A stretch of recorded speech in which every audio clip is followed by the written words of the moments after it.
p.m. Recording in progress. Good evening, everyone. It is now 6:30 p.m. I call to order the special closed session of the City of Emeryville. Please take roll. Councilmember Mora, Here. Councilmember Pryforce, Here. Councilmember Welch, Vice Mayor Solomon, and Mayor Carr. Present. Thank you. Are there any ex parte communications on the items on the closed session agenda? Councilmember Pryforce. I spoke to one of the, I believe, memos that we have to deal with. I don't know if I could talk about it, but I spoke to somebody. Sorry, my phone's dead. I spoke to somebody. They contacted me. The car, the insurance thing. Was it on one of the cases on the closed session agenda? I believe so. Mayor Carr, I would just caution about any other Okay. discussion. We can okay. certainly talk about it in closed session. Okay. I wouldn't disclose any Got communication. it. Okay. Yeah. Thank you. So I spoke to somebody related to one of the cases here. And so, yeah, that's what I'll, Thank you. yeah, sorry. Now we can convene in the conference room for the closed session. Mayor, can you call for public comment, please? Oh, yes, thank you. Any public comment on the closed session items? Seeing and hearing none, we'll convene in the closed session room.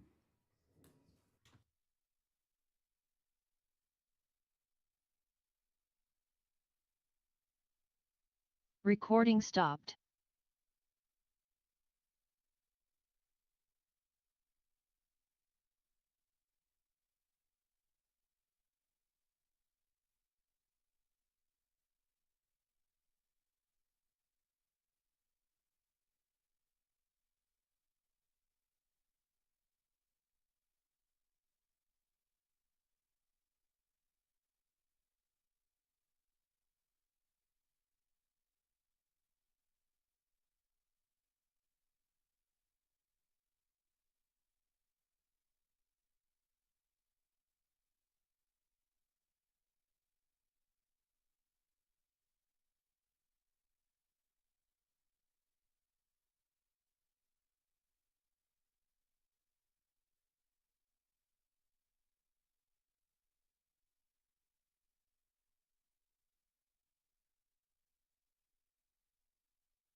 Recording in progress. Mr. City Attorney, please report out of the closed session. Thank you, Mayor Carr. There were no reportable actions taken in closed session tonight. Thank you. It is now 7:08 p.m. and the closed session is adjourned. It is 7:08 p.m. and the regular meeting of the City of Emeryville City Council starts. Please take roll. Councilmember Mora, Here. Councilmember Pryforce, Here. Councilmember Welch. Here. Vice Mayor Solomon, Here. and Mayor Carr. Present. You have a quorum, Mayor. Thank you. Is there a motion to approve the final agenda? Motion to approve the final agenda. Thank Second. you. Thank you. Motion made by Councilmember Welch, seconded by the Vice Mayor. Please take vote. Councilmember Mora, Aye. Councilmember Pryforce, Aye. Councilmember Welch, Aye. Vice Mayor Solomon, and Mayor Carr. Aye. Motion carries. Next, we have the special orders of the day. The first special order of the day is a certificate of recognition that we are giving to the Islamic Cultural Center of Northern California. We had invited them to come here for the certificate of recognition that we were giving on behalf of the City of Emeryville in recognition of its meaningful contributions to ECAP in helping reduce food insecurity in the region. They have been immense partners in partnering with the Emeryville Citizens Assistance Program, since they are not here today to receive the certificate of recognition during the Muslim Heritage Month. Councilmember Pryforce has volunteered to deliver it to them. Thank you, Councilmember.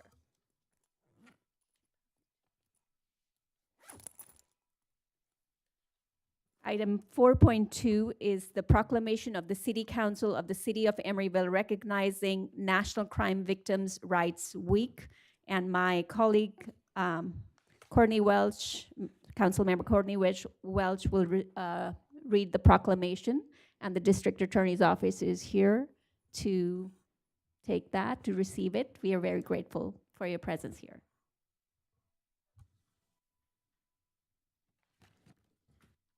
Thank you, Madam Mayor.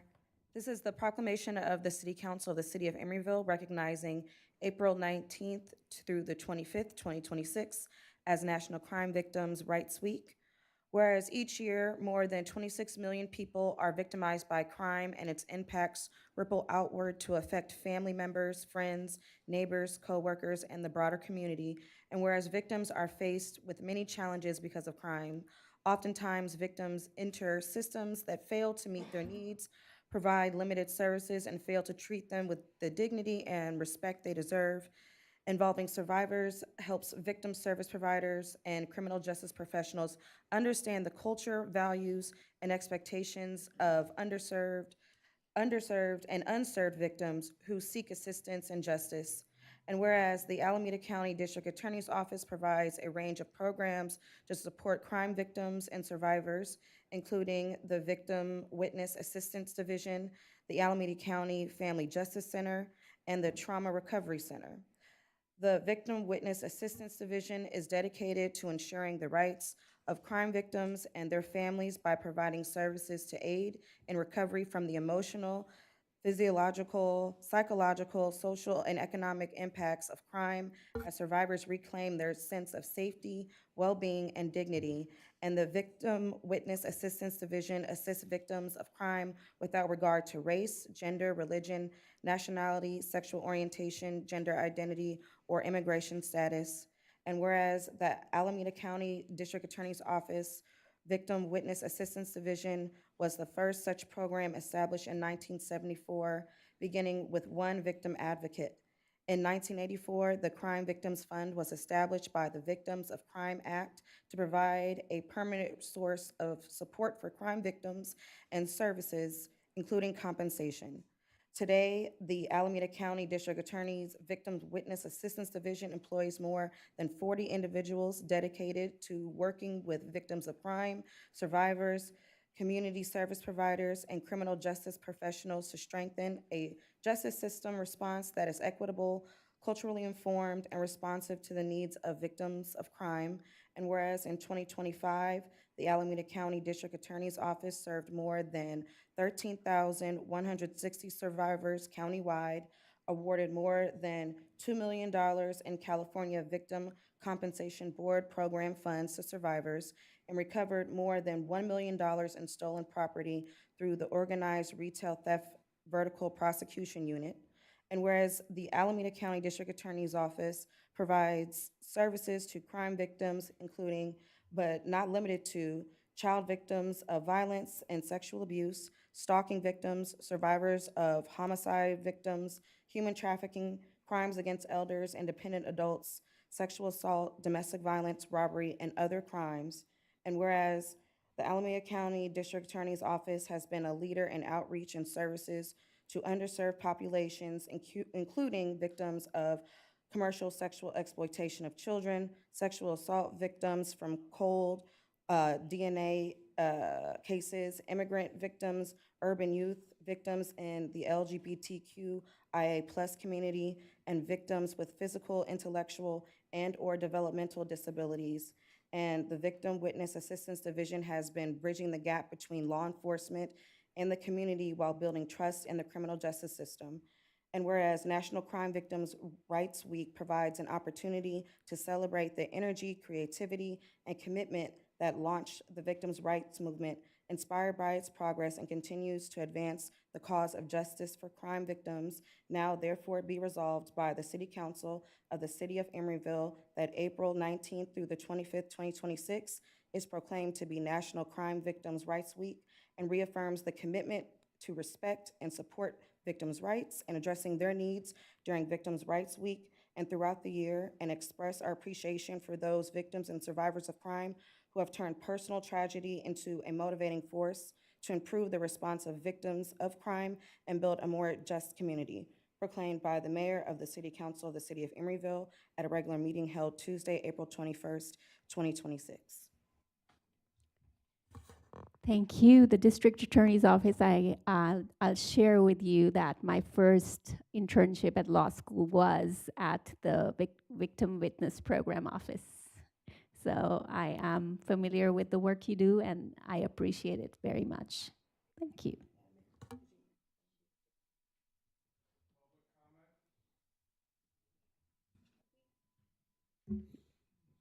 Yeah.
Good evening, Mayor, council members, city staff, and members of the public.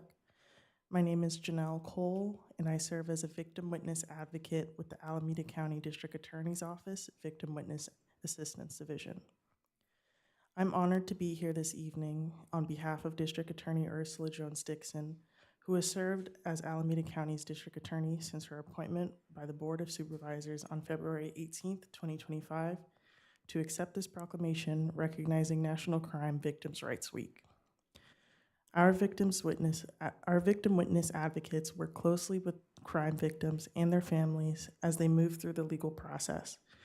We help survivors understand their rights, keep them updated on their cases, prepare for court, and provide support during some of the hardest moments they may ever face, including or while testifying. Our advocates also help survivors complete and submit California Victim Compensation Board, or CalVCB, applications so they can access important support for counseling, medical expenses, lost wages, relocation, and other crime-related needs. In 2025, our office helped survivors secure more than $2 million in Cal VCB support. Behind every Cal VCB application is a person or family seeking stability, healing, and a path forward. This is why the work with our victim witness advocates matters so deeply, alongside the care and support offered through the Family Justice Center and the Trauma Recovery Center. Together, these resources help survivors find support, begin healing, and move forward without having to face the aftermath of crime alone. National Crime Victims' Rights Week is an opportunity to recognize the resilience of survivors and to reaffirm our shared commitment to standing with them every step of the way. The proclamation is a meaningful reminder of our shared commitment to survivors. It also reflects District Attorney Jones Dixon's beliefs that victims and witnesses of crime deserve to be heard, supported, and treated with dignity, compassion, and respect. Thank you for standing alongside the District Attorney Jones Dixon, survivors of crime, and their families, and for recognizing the importance of National Crime Victims' Rights Week. Thank you for being here. Appreciate it. Public comment will be called at the end of the special orders of the day. Proclamation of the City Council of the City of Emeryville recognizing April 22, 2026 as Earth Day will be read by the Vice Mayor. Thank you, Madam Mayor. Proclamation of the City Council of the City of Emeryville recognizing April 22nd, 2026 as Earth Day. Whereas Earth Day is commemorated annually on April 22nd to demonstrate support for environmental protection, advance sustainability initiatives, and raise awareness about the challenges facing our planet. And whereas Our Power, Our Planet is Earth Day's 2026 theme reflecting a fundamental truth. Environmental progress doesn't depend on any single administration or election. It's sustained by daily action of communities, educators, workers, and families protecting where they live and work. And whereas Earth Day 2026 affirms that environmental progress is real, resilient, and ongoing despite policy uncertainty. Innovation, education, and community problem solving remain durable. Local systems, cities, schools, tribal nations continue implementing solutions that strengthen energy reliability, conserve resources, and reduce risk because they're grounded in economic sense and public safety. And whereas in 2026, Our Power, Our Planet refers to the role of people and communities worldwide sustaining environmental protections that affect the cost of living, public health, infrastructure reliability, and long-term stability. And environmental conditions influence food systems, water availability, energy access, disaster risk, and economic resilience across all regions. Community participation has historically shaped these outcomes across countries and political systems. And whereas since the first Earth Day in 1970, civic action has helped establish and strengthen environmental institutions, laws, and international norms. These measures have been associated with reductions in pollution-related illness, improved access to clean water, and long-term public health and economic benefits in many parts of the world. And whereas Earth Day 2026 calls on communities worldwide to take action to support clean air, clean water, clean energy, protected natural resources, and climate stability. These factors are directly linked to human health, economic predictability, food security, and cross-border infrastructure performance. Now, therefore, be it resolved by the City Council of the City of Emeryville that April 22nd, 2026 is hereby proclaimed as Earth Day in the City of Emeryville, and that all residents, businesses, and institutions are urged to advocate for policy changes and work towards a cleaner and more sustainable future for our planet. Proclaimed by the Mayor of the City Council of the City of Emeryville at a regular meeting held Tuesday, April 21st, 2026. Thank you, Vice Mayor. And I know there's no one here to receive that, but this is a proclamation that we do for the City of Emeryville. And I know that Ryan, Matt, you've been working on the Shoreline Cleanup Day that's coming up, which is on April 25th. Thank you so much for organizing that as part of the Earth Day celebrations. Matthew, you can keep that one. Thank you. Thank you, Madam Mayor. All right, the next is presentation by the Emeryville Police Department 2025 Annual Report. We look forward to that. Thank you so much. Captain Kalanch.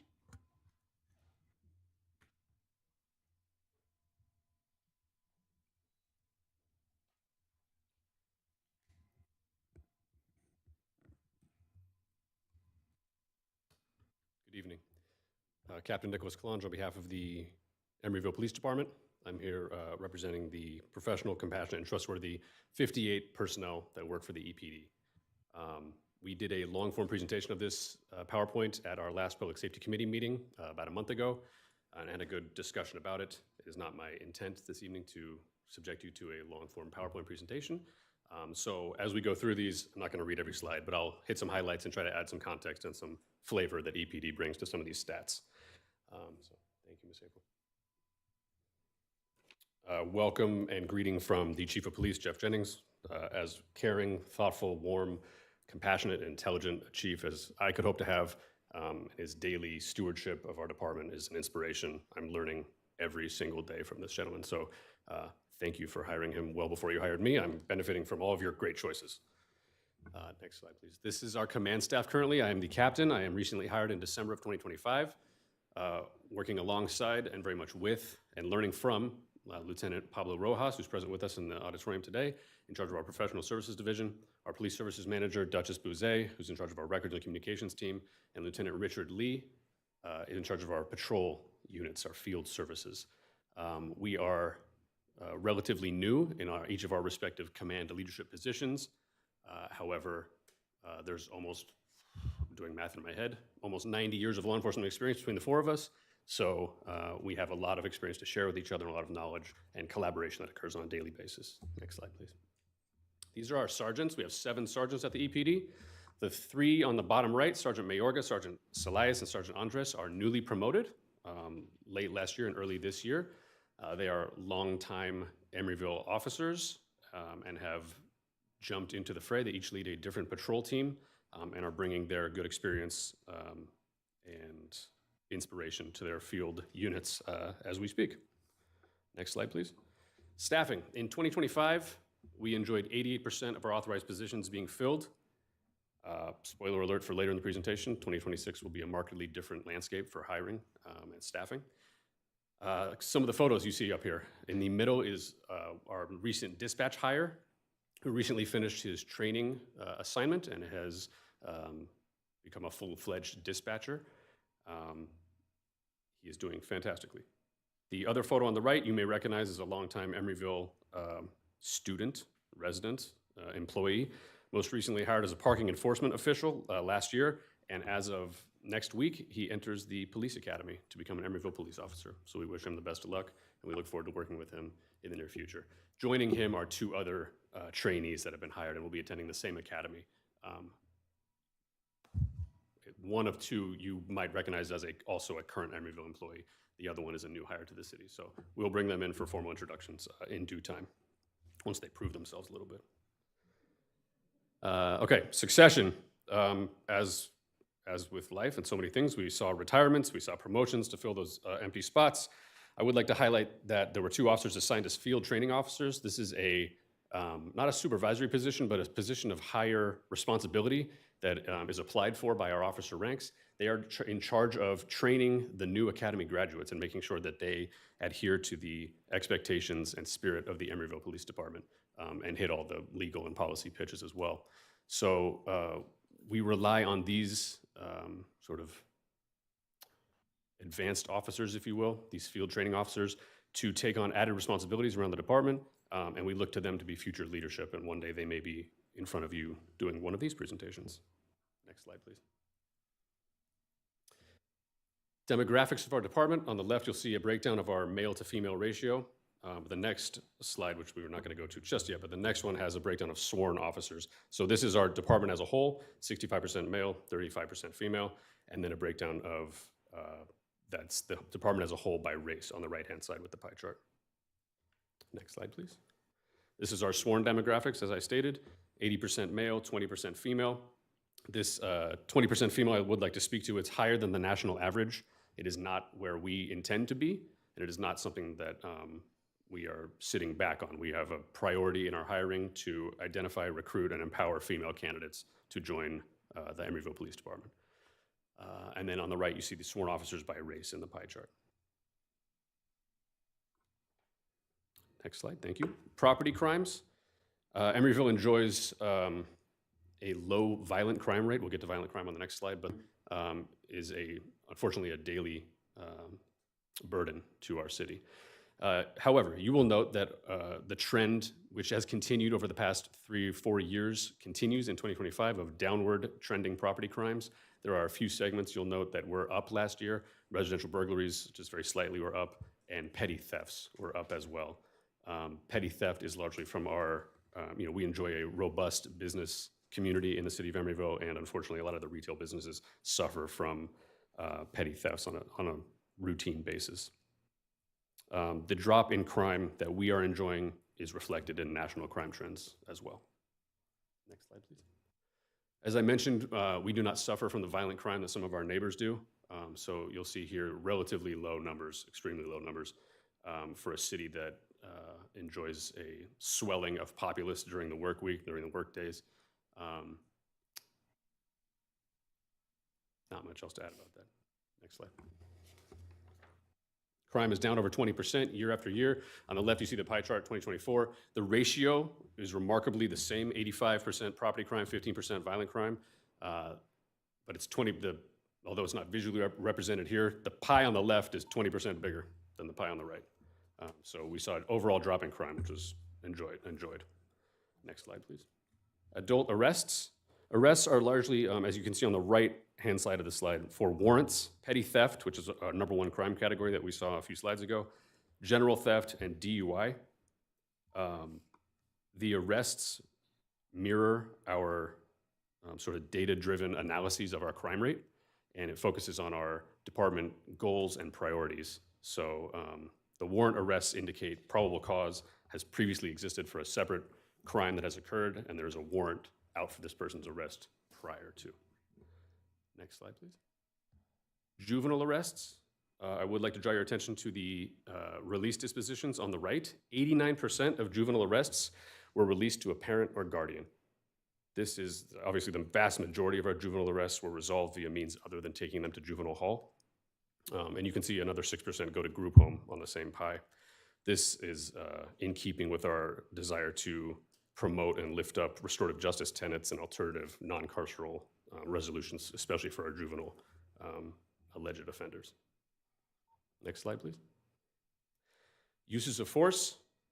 This is a remarkably low number. 59 incidents, or 0.0016% of all of our calls for service, resulted in a use or show of force. You can see the breakdown on the left of the different types of force that were utilized. I would note, if you're trying to do quick math in your head, 59 incidents, you're not going to add up the numbers on the left to get to 59, because on any given incident, you may have more than one use of force per officer, per subject, things like that. So the two numbers are not going to resolve themselves if you just do it like that. There were 36,383 calls for service last year. So the fact that only 59 incidents necessitated the use of police force to overcome resistance, effect arrest, or prevent flight is remarkable. And you can see the injuries. The vast majority, nobody was injured during these uses of force. There were some abrasions, lacerations, complaints of pain, contusions, and a bone fracture. Next slide, please. Internal affairs. This is more of an FYI slide. This is, if one makes an allegation of misconduct against an officer, it may come to some resolutions, some dispositions. These are the 4 legally provided dispositions for how an internal affairs complaint may resolve. Next slide, please. Here's some stats about our internal affairs landscape for last year. 6 complaints were filed, which involved 9 total personnel, which is a fraction of our total calls for service, 13 total allegations. Complaint could be an overall case on a particular incident. Within that, there could be multiple officers alleged to have done different things incorrectly or improperly, so you will see more allegations per case. That's how those numbers break down. The resolution of these allegations is below in the chart. 1 allegation was sustained for a policy violation, and the other 3 categories are considered, I'll call them other than sustained, which means they were not subject to discipline. They were found to have been either exonerated, or the complaint was unfounded, or not sustained. Thank you. Communications section. This is our dispatch section. We currently have 3 open dispatch positions, so we'll be looking to hire dispatchers in this year as well.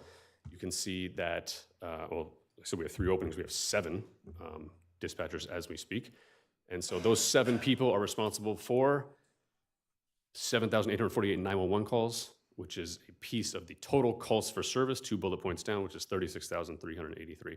The calls for service on the 3rd bullet point includes both the 911 calls as well as the non-emergency line calls. So 7 people answered that many phone calls last year. So we're very grateful to them. They are the lifeblood and the heart of our sort of patrol efforts and response. And then the officers do their fair share of work. Almost 3,600 police reports were authored into various crimes that occurred last year. Property and evidence. Our administration of justice requires evidence which requires space to store the evidence items. So we were lucky last year to have purged more items than we brought in that were booked. So we got rid of more things in comporting with law and policy and procedure about how and when we can get rid of evidence items. We got rid of more than we took in, which is good. We created a little bit of space in our small building. All of this was done by one police evidence technician. She is a superstar, and she carries the brunt of this effort. Once in a while, she has help on the weekends to purge items, but don't let that take away from the fact that she is an amazing employee and works harder than anybody to deal with this very important piece of our prosecution efforts. Next slide, please.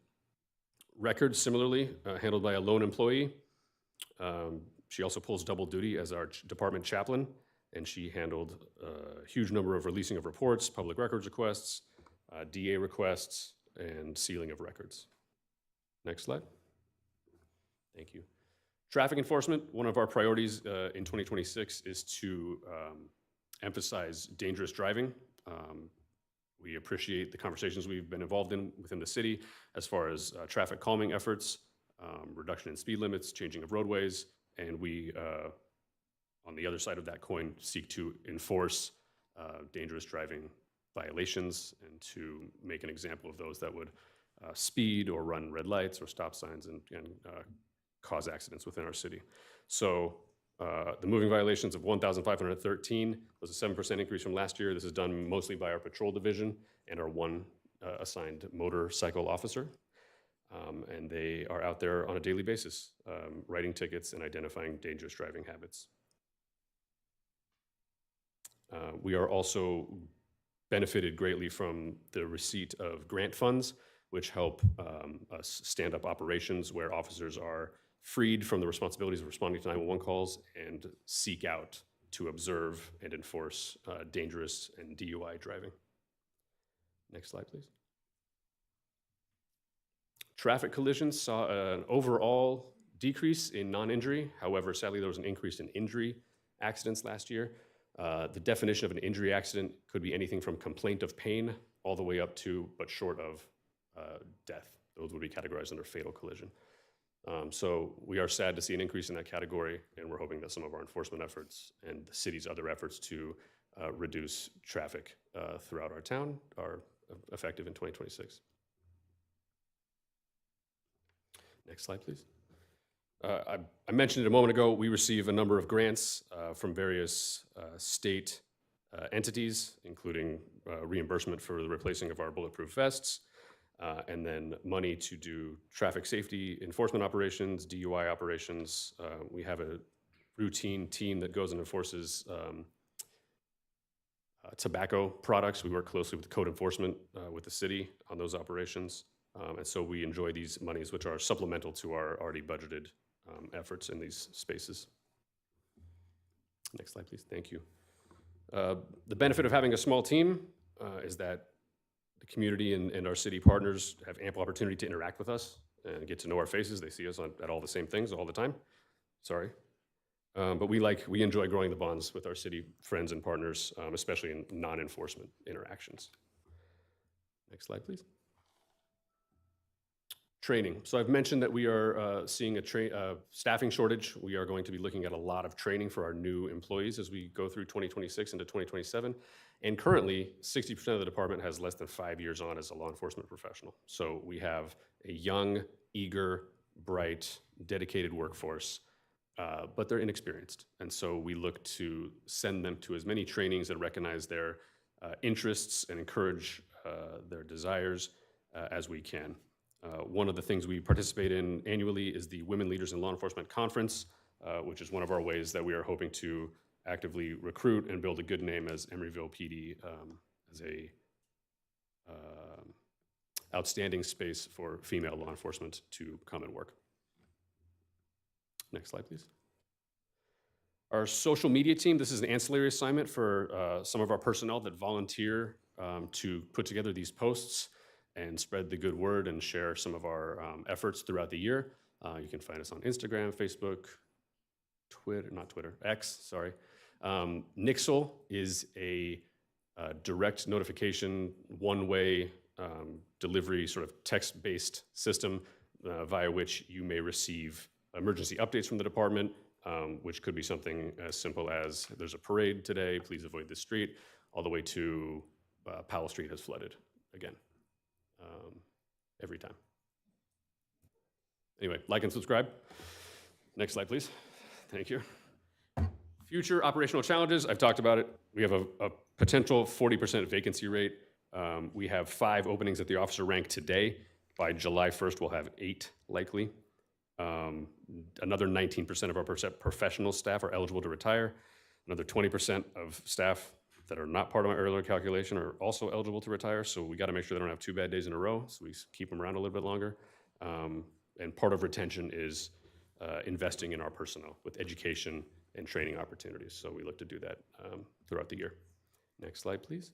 Future operational opportunities. We are beta testing electronic citations. These are, instead of writing it out on the classic sort of CHP ticket book, if you get a ticket for driving, you'll see an officer entering it into their work cell phone, and then it is printed out wirelessly on a printer which will be installed in their vehicles. This is reducing the time of our stops hugely. So it's less of a footprint on the community when they are being detained, and it's an efficiency tool, which we are all about efficiency with our growing shortage of personnel.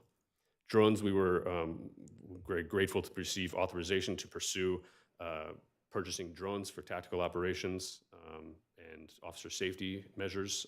We have not purchased them as of yet. We're still comparing feasibility, features, accessibility, connectivity options with a couple of the major companies. Our dispatch phone tree is accomplished. If you call the department now on the non-emergency line, you will be routed to a phone tree, which may route you to detectives or command staff or records, whatever you're looking for. Previous to this phone tree, any call to the non-emergency dispatch line was answered by an emergency dispatcher. We don't have different types of dispatchers, we just have dispatchers. And so there were times where non-emergency phone calls were interrupting the flow and attention that the dispatcher was trying to pay to a 911 emergent situation. So this is funneling non-emergency requests away from emergency personnel. Last slide, please. Thank you very much for your time and attention. Thank you so much, Captain Kalanch.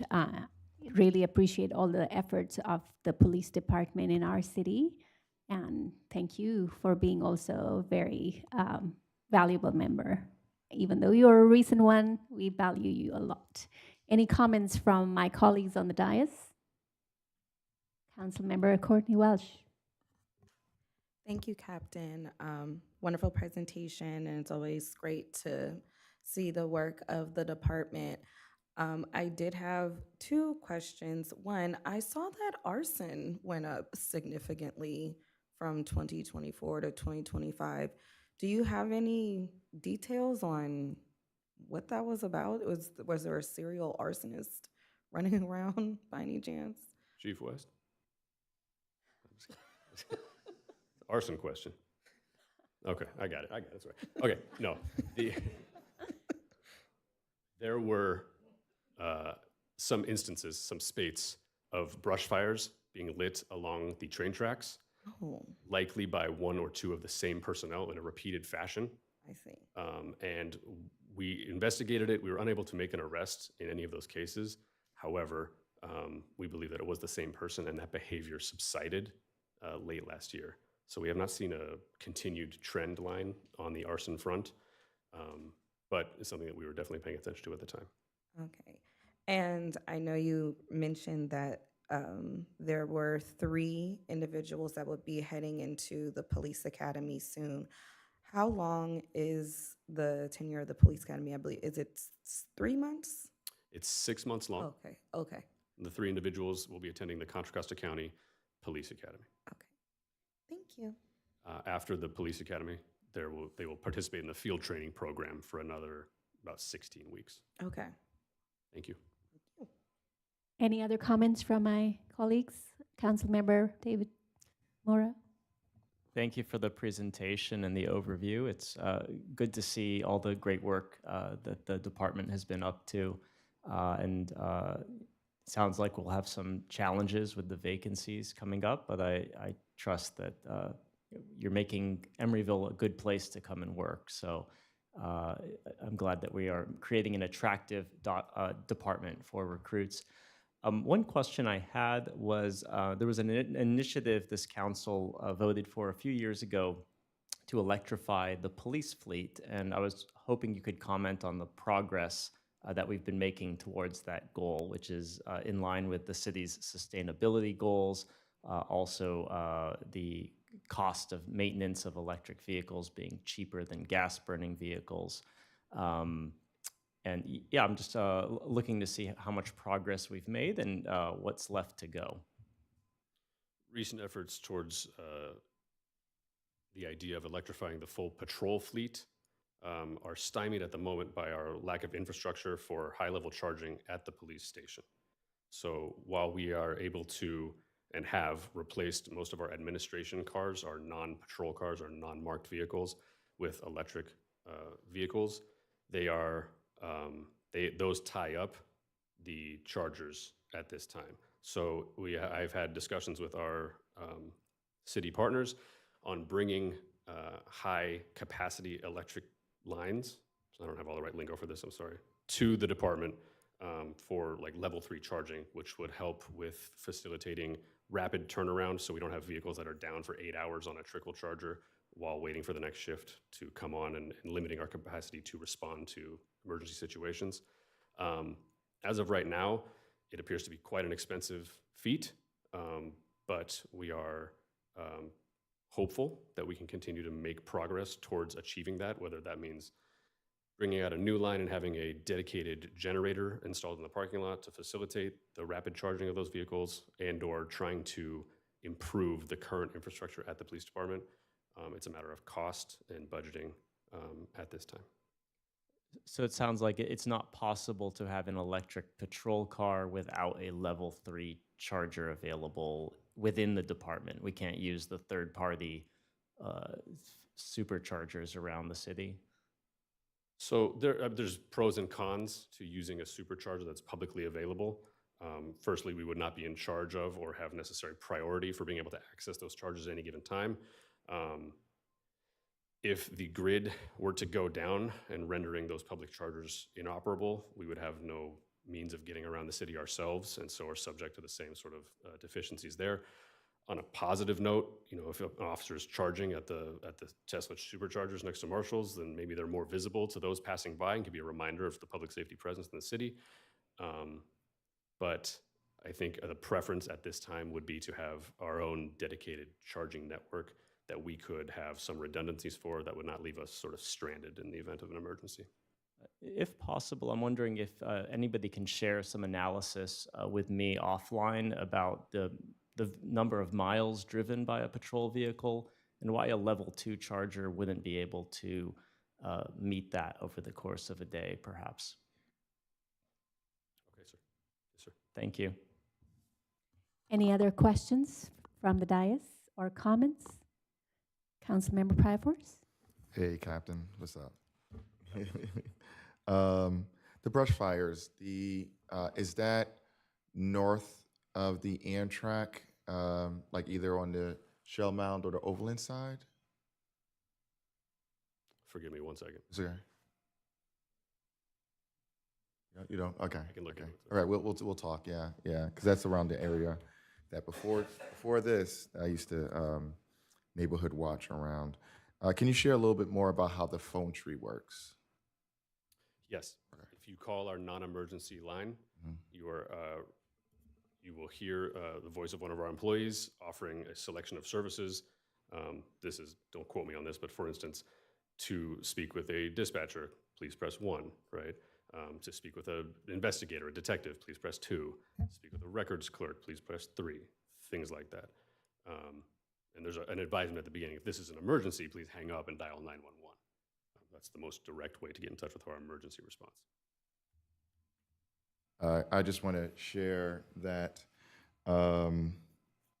most of my folks are more in the progressive socialist scene politically, and I'll attend meetings with them, and they had a whole lot of things to say about OPD and a whole lot of things to say about the Berkeley Police Department. And then, like, I raised my hand and I said, well, what about EPD, Emeryville Police Department? And they'll go, oh, no, they're okay. They're cool. And that says a lot about you all, especially when George Galvis of Courage came with the native protest in Emeryville, I believe Target and Home Depot, and with great coordination with the city manager and staff and EPD, it was treated well. Now this is interesting because I believe anti-terror police project was also there, right? And they didn't have any issues. Like it was cool. The feedback that I got was really positive, and so I just want to appreciate all of you for the humanization that you all do and the work you do, and it's definitely noticed. And so I just wanted to share. Thank you. Thank you. Any other comments or questions from my colleagues? Seeing none, I again want to applaud your efforts on all the work that your department does for our city. I wanted to highlight that we have Noble conference that's coming up here. It's being hosted by our city, which we are very grateful for. Thank you for all your efforts. Or I don't know whether this was a coincidence that they chose this city to be the host. Very appreciative of that. And I don't want to say the acronym. It stands for National Officers, or no. All right, I'm going to let Chief Jennings let us know what exactly it is. It's the National Organization of Black Law Enforcement Executives, and we are going to be doing a proclamation for them next month, which they're going to be hosting their 3-day event or 2-day event, 3-day event at the Hilton Garden Inn. Very nice. And also, I did want to bring up for the grants. I know that you recently got another grant from Congresswoman Simon's office. Isn't that correct?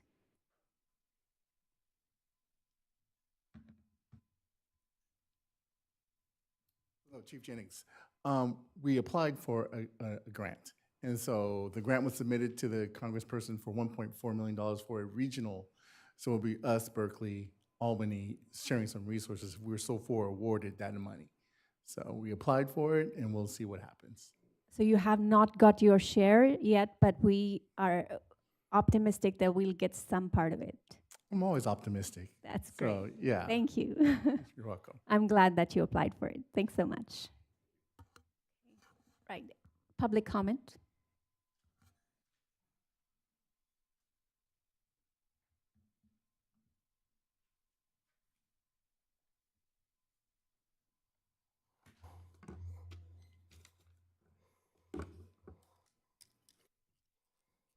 At the last meeting, the mayor allowed the public to comment after each special order. This time, she's taken away from the public the ability to do that. So it's a degradation of the citizens' ability to interact with their government. So, and it just seems capricious. I'm just having to assume it's because you see me here and you don't want me to speak after each item. And so that's, if that is the case, it's beyond capricious, actually. So I wanted to speak about the National Crime Victims' Rights Week and also about the police presentation, but I won't have enough time probably now. So regarding the National Crime Victims' Rights Week, I was the victim of a crime. I'm a senior citizen. I live in Emeryville, and I was the victim of a crime a little over a year ago where I was punched in the face by a citizen at a public event. And so there were police there, but they didn't witness it. And so I did a PPA, private person arrest, against the person that punched me. And then the police interviewed the person that punched me, the suspect. They interviewed me, and they interviewed a witness. And that's part of there's 3 documents. So it got forwarded to the Alameda County District Attorney's Office, the case. But the Emeryville police never sent the videos because the critical thing about these videos is that the perpetrator, the suspect and the witness admitted to the crime of assault and battery. They admitted it on police body-worn camera interview footage.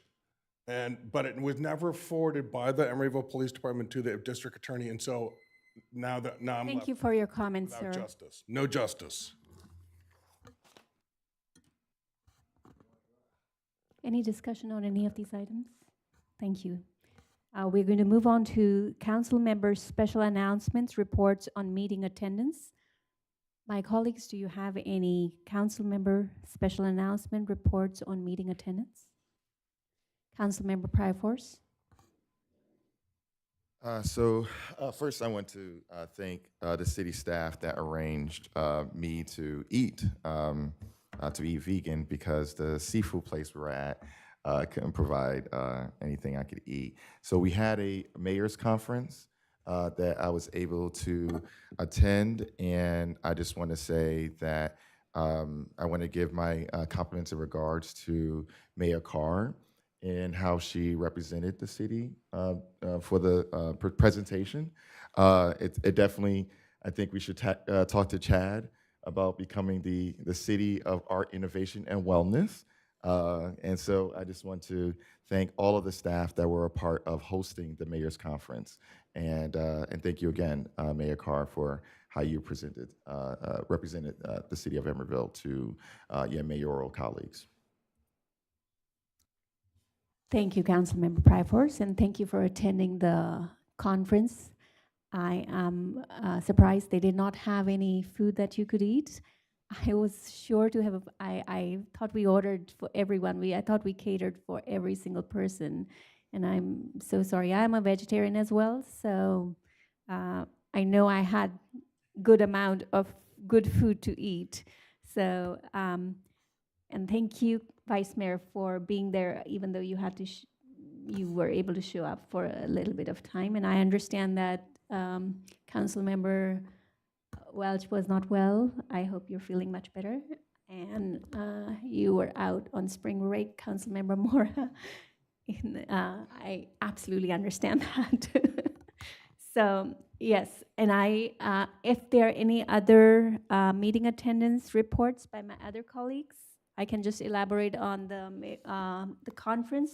This is a conference that the cities in Alameda County host once a month, and we were the hosts for this month, where we highlighted our theme of nature and innovation and showcased the best of our city. And we are very grateful to all of the staff that was present in large numbers to make it a very successful event. Thank you so much. Many of you are here, and I could not thank you enough in the numbers that you showed up. Thank you so much for doing all of the work behind the scenes to make it a very successful conference. I was also honored to be invited to the Alameda County Commission on Status of Women. This was a conference on Sunday, on April 20th, where leaders from across the region came together to advance equity and opportunity. So both events reflect Emeryville's strong regional partnership and leadership. Grateful for being a part of that. Next is the city manager's report.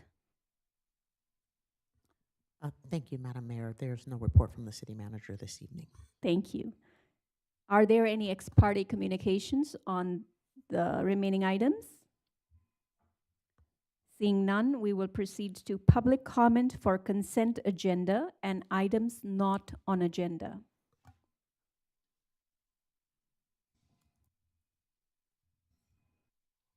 Okay, I hereby request that the citizens speaking to their council not be capricious. In other words, that the government allows for a uniform protocol and without changes every week, with unexplained changes.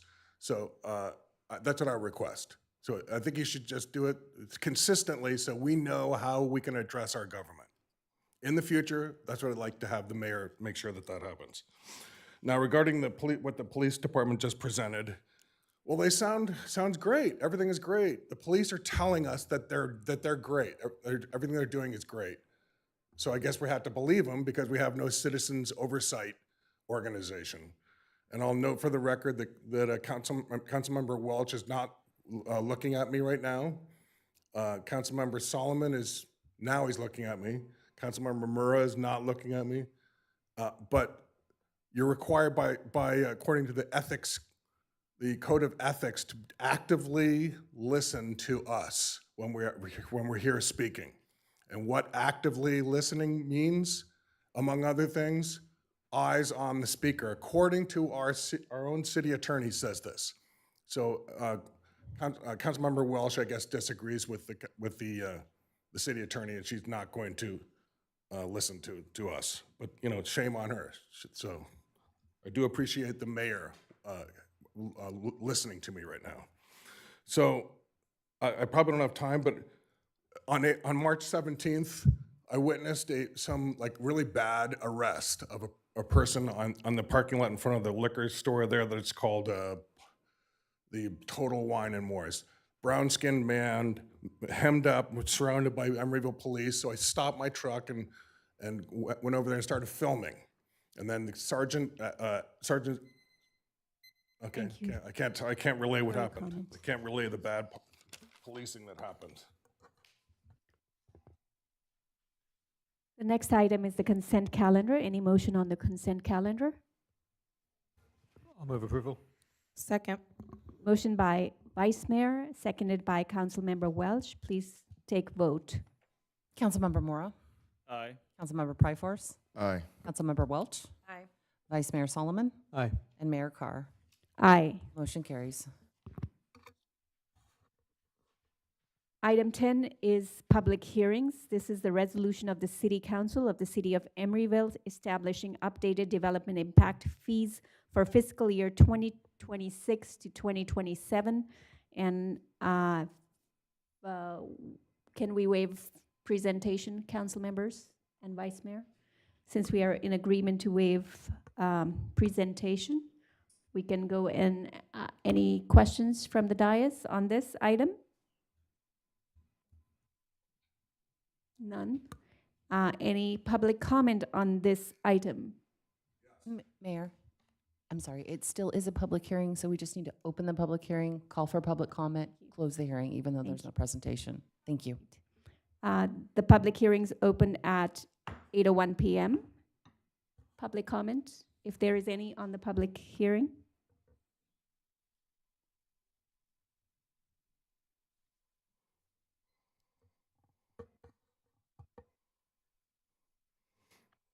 Okay, impact fees. If we had better impact fees, maybe we could have more money, we could have a better police department.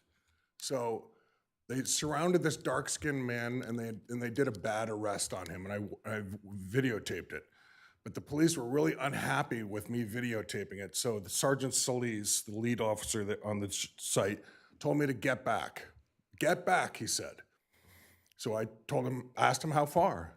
I said, that's a legitimate, reasonable public, order, legal order. And I said, I acknowledge that you just told me to get back, and I want to know how far. And he refused to tell me how far, just get back.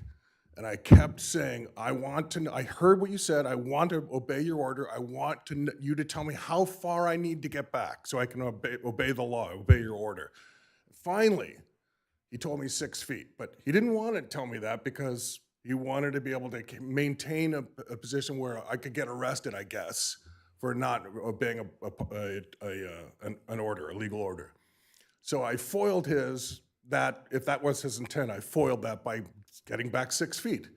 And then I watched them do a dirty arrest on this man because they did not give him his Fifth Amendment rights against self-incrimination, and I witnessed it. And then I was speaking with the man, telling him not to talk to the police in a normal tone of voice. Then I was threatened with arrest by Sergeant Solis, threatened with arrest for speaking to a person in a normal volume, not breaking the law in any way. And Sergeant Solis characterized me speaking to this man as interfering with the police duties.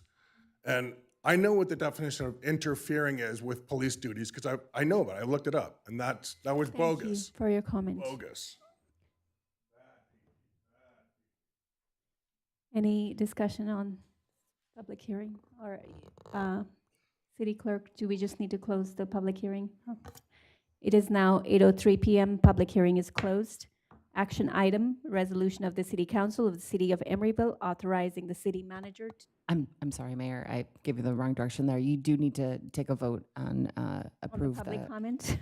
no, approve the item. Approval of the public hearing? Yes. All right.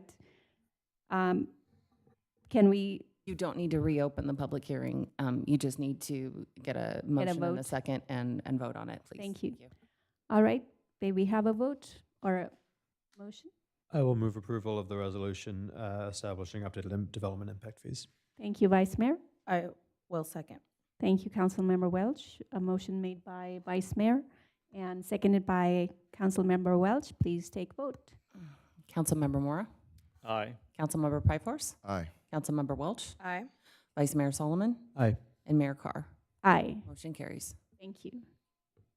Next is the action item, and that is the resolution of the City Council of the City of Emeryville authorizing the city manager to commit to a permanent financing development loan in an amount not to exceed $31,757,588 between the City of Emeryville and the EAH Incorporated, a California nonprofit public benefit corporation for the development of affordable housing at 4300 San Pablo Avenue, and to amend the affordable housing expenditure and administrative plan.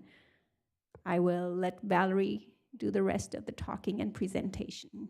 Thank you. Good evening, Mayor Carr and council members. You did a wonderful job reading that resolution beginning, so I'm not going to reiterate what I'm going to talk about tonight, but we do have 2 actions that we are going to be bringing before you within this one resolution.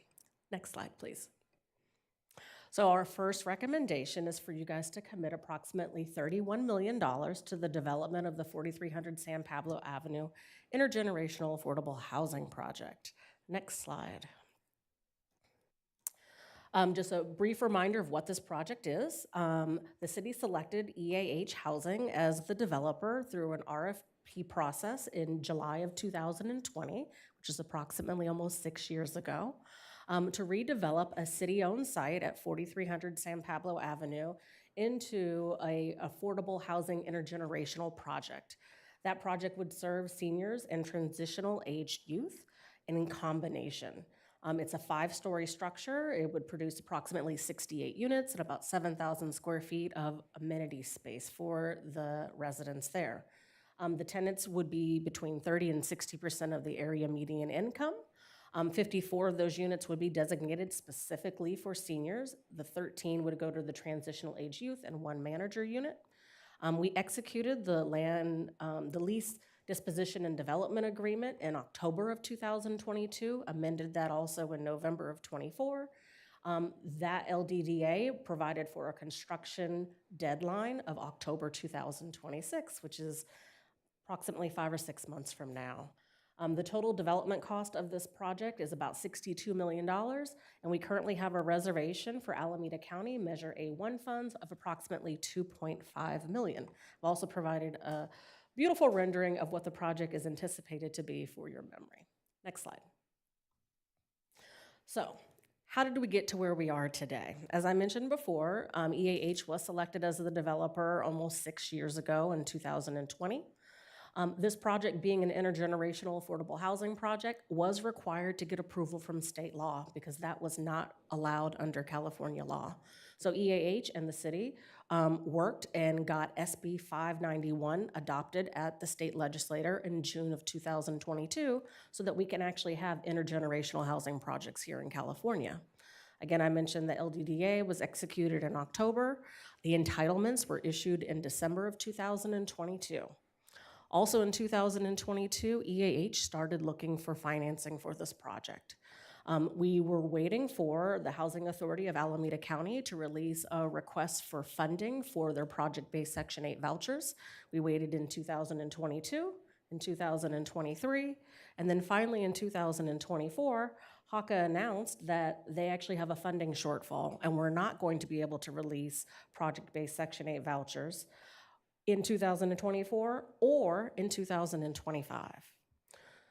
The developer came back to the city and we needed to amend the LDDA, which we did in November of 2024 to give them additional time to identify additional financing, also hoping that maybe the Housing Authority would come up with another avenue to issue vouchers. In April of 2025, we came back to the City Council requesting a revision to the income targeting requirements for this project because originally the project was targeted to 20 to 60% of AMI. Without project-based vouchers, we weren't able to move forward targeting individuals at 20%. So the council agreed for us to do that modification. So we upped it from 20 to 30% to 60% of AMI. That same time, council also authorized a $12.7 million financial commitment for this project in support of an application for multifamily housing program funds through the state. That's the Supernova process. That commitment of funding was contingent upon the project receiving the award of funding from the state. That application went in June of 2025. Unfortunately, we found out later that year that we were not awarded funding. So that commitment of $12.7 million automatically was rescinded. December of 2025, EAH came to the city and actually presented a new proposal for the development of the site with an additional funding request, which is the $31 million. And tonight we are hoping you guys will consider this funding request. Next slide.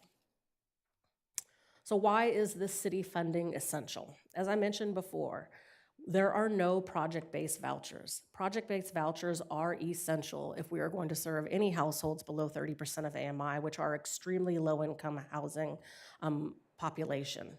We've been waiting for over 4 years for the release of those funds, and without those funds, it's really, really difficult for us to be able to identify additional financing to move forward and make the project financially feasible. With that funding shortfall that HACA identified, we just can't move forward with what was originally proposed, which makes us trying to identify additional financing more challenging. Secondly, there's no more county funding. We currently have a reservation for Measure A1 funds from the county. There has been a little bit of interest that has been earned on that funding source, which I'll talk about a little bit later in the presentation. But that is all under Measure A1. All of the other Measure A1 funds dedicated to the production of new affordable rental housing have been expended by the other jurisdictions. We are one of the only remaining cities that have not expended our allocation. Additionally, the county has Measure W funding. Unfortunately, this project isn't eligible for Measure W funding because Measure W funding can only be targeted towards projects that have formerly homeless individuals associated with it, and our transitional age youth, while under some programs can qualify for those types of funding, under Measure W it does not. The state funding application, as I mentioned, EAH submitted an application in summer of last year. Unfortunately, our project did not score well. Part of the reason it didn't score well are for things that are outside of the developer and the city's control. Number one, the neighborhood opportunity area. We're losing 5 points every time we apply for funding from the state related to that because we are located in what's called a low resource area. The priority is for funding projects in high resource areas.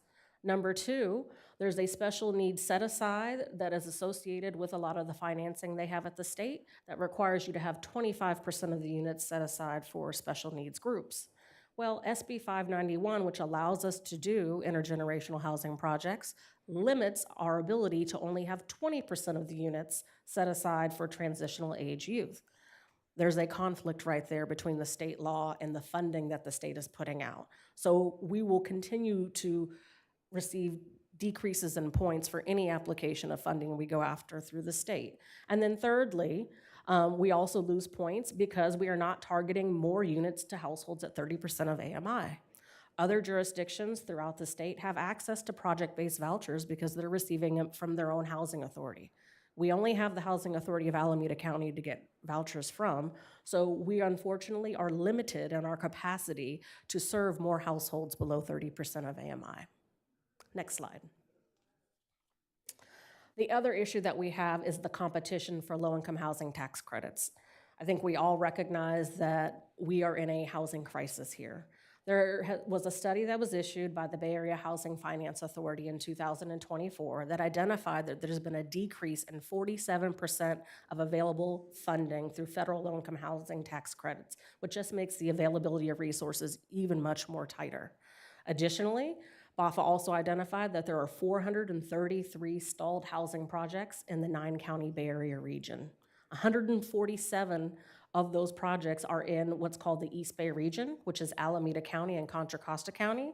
And out of that 147, 115 are in Alameda County, all competing for the same finite resources that are available through the state and through the county. Through low-income housing tax credits, what we see looking back at the trend is that the state only awards one East Bay project on average through every low-income housing tax credit round of funding. One project on average from the East Bay, and there's 115 just in Alameda County and 147 that are stalled. It just makes it extremely competitive. Next slide. The other challenges that we've seen. Construction costs have continued to increase. When we first put this project out for an RFP and EAH submitted their proposal, it was in 2020. 6 years later, we've seen an 8% increase in construction costs. So costs are continuing to increase. Every year we delay the development of this project, that funding gap continues to get wider and wider. Additionally, we actually have funds that are available right now that could help fulfill that gap. So that's why we're bringing this request to you today. Next slide. Also wanted to point out there are a couple of legal obligations and city priorities that also identify why staff is recommending this funding request. One, in 2022, the state approved the city's request to designate this property as exempt surplus land, which requires the project to be redeveloped for affordable housing. If the city opted to change its strategy and move towards another development process or another type of housing development that's not affordable, we would have to go through a different disposition process that could potentially delay this project getting built for an additional 7 years. Number two, the housing element compliance. Within our housing element, this is an identified site to help reach our RENA of designating 68 units. Also within our Program G, the city did commit to providing a low interest loan for financing for this site. And under Program KK, which is how the city will be in compliance with the state's Assembly Bill 1397, the city is required to allow development sites, this being one of them, to provide at least 20% affordable housing. So again, these kind of requirements are things that we have to think about when it comes to developing this site and then what financing is available. The third thing I just wanted to also point out was that this council in 2025 did identify the 4300 San Pablo project as a priority project, as well as in the new strategic plan that was adopted in 2026. Additionally, the Housing Committee identified this as its top priority for 2026 as well. So we have legal obligations and city priorities that also add to why the staff is recommending this. Next slide. So what is the funding request? So we're requesting about $31.7 million in subsidy. Approximately 29 million of that would come from the city funds. The other 2.7 would come from the Alameda County Measure A1 funds. We currently have a request with the Board of Supervisors that's pending action tonight to move forward to the Board of Supervisors to approve the removal of the 20% of AMI policy on this project. Again, the total development cost is about 62 million, and the city funding into this project would represent about 47% of the total development cost. Next slide. We do recognize that asking for 29 million or 47% of the development cost is not something that has done before, but we want to remind everybody of the rationale as to why this type of subsidy is needed. The subsidy coming from the city would help us generate a very competitive tiebreaker score so that we could be one of the 115 or 147 projects in the East Bay region that receives funding in this upcoming cycle. Secondly, the city does not currently have a subsidy limit policy. There's nothing related to our housing expenditure plan that says we can invest more than X amount of money or X percentage of the development cost. And for reference, we did look at other jurisdictions and identified that both Oakland and Berkeley, our neighboring cities, do allow the city council to provide more than 40% because they do have subsidy limit property policies, to provide more than 40% in subsidy under special circumstances. Those special circumstances exist here for this project. We have a lack of resources that we're able to access from the county, from the state, and the federal government. We have regional construction cost inflation that we're dealing with, and the city has a legal obligation to produce this site for affordable housing through its housing element and the Surplus Lands Act. Next slide. So, if the council is willing to approve the recommendation we have today, we would start there with number 1, and we would issue the commitment letter to EAH so they could submit an application in July for 9% housing tax credits. The anticipation is that award notifications would come out in August of 2026. The city council would then have this project come back to it in October to do an extension of the LDDA. As I mentioned before, it's set to expire in October.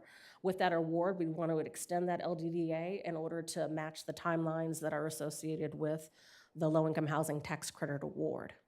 The low-income housing tax credit award would require the project to close on construction in April of 2027. We would anticipate construction to start 30 days or so after that, and then the construction would be complete in June of 2029. As a reminder, we started with this project being awarded in 2020. The project, if we approve this commitment today and we receive the award of low-income housing tax credits, it would have taken almost 9 years for us to get us to that point. Next slide. So how do we do that? That brings me to our second recommendation tonight. It's to amend the Affordable Housing Bond Expenditure and Administration Plan. This plan was adopted in 2021 and it identified approximately $65 million of financial resources that the city had related to addressing affordable housing. Next slide. So where are we currently with this plan? And this chart is based off of information as of the end of March. So we had about $65 million spread out across 8 different programs, not including bond issuance fees or administration. As of the end of March, we expended about $16.8 million, almost $17 million. We had $691,000 that had been encumbered, but not expended yet, leaving us with about $47 million of available funding from our plan. Next slide. Additionally, over the past 3.5 years, the city has generated almost $10 million in additional resources that are dedicated only for affordable housing. We have $538,000 that's been received related to our affordable housing impact fees. Our Measure C housing bond program has generated 5.9 through investment earnings. Our low mod housing asset fund has generated 3.2 through investment earnings. And then again, the Alameda County Measure A1 reservation has increased about $279,000 also through investment earnings at the county. Next slide. So what are the changes we're asking to be made to the expenditure plan? First off, we want to deobligate funds from programs that are not moving forward. The first one would be our foreclosure prevention fund, which had $150,000 allocated to it. We're recommending that program be deobligated because we currently are not in a situation where we have a huge demand for foreclosure prevention.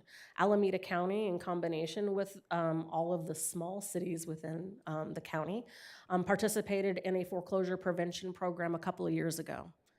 There was no applications. We had a couple of applicants who were interested, but things were not moved forward because we were able to get them to work out and renegotiate deals with their lenders. So the county's program has also ended, and we recognize there's no point in us developing our own, at least at this point. Secondly, we set aside $8.3 million through our Development Opportunity Fund to address any opportunity that may come up. The funding request for 4300 San Pablo is an opportunity in which we're requesting to reallocate those funds. Additionally, we want to reduce the balance of the bond issuance program line item because those funds have been issued. We budgeted a little bit more than was required. And we're also requesting to reduce our special need housing balance by $970,000. Additionally, we're asking to fund 2 new programs within our housing plan.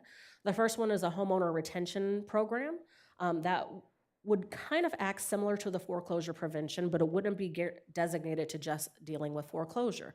This could be a program that could help dealing with rising assessment costs that a lot of homeowners are facing related to insurance and deferred maintenance at the properties.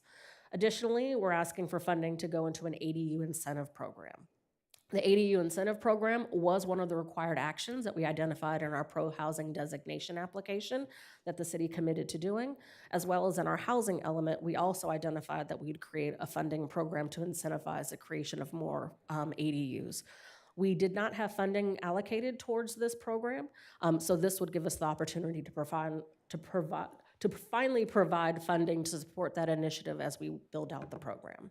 And then second, the last thing is we're looking to increase our rental production program by $17.9 million. Next slide. Specifically within our rental production projects, in the housing plan, we identified 4 projects. The first one was Nellie Hannon Gateway. They have expended all of their funds, so they're not identified here.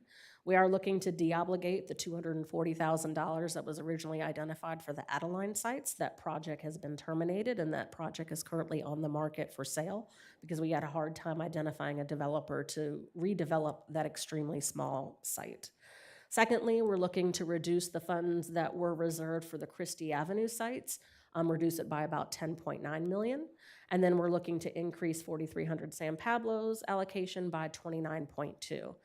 Originally, the city had not committed any financial resources to this project. The only funding that was designated to this was the Alameda County funding. So this would be the city actually investing some of its own local resources to support this development. All of those changes result in approximately the $17.9 million change to the rental production program. Next slide. So how does that look? As I mentioned originally, we had $65 million in our plan, $47 million remaining funds. Through the reprogramming, you'll see how we're taking money in the red from some programs, adding money in the black to other programs. The new funding would specifically go to the rental production program. And so that leaves us with, instead of a $47 million available balance, that would put us with a $57 million available balance. Next slide. With our expenditure plan, I did want to give you guys some updates as to where we're moving forward, what our next steps are related to the programs in that.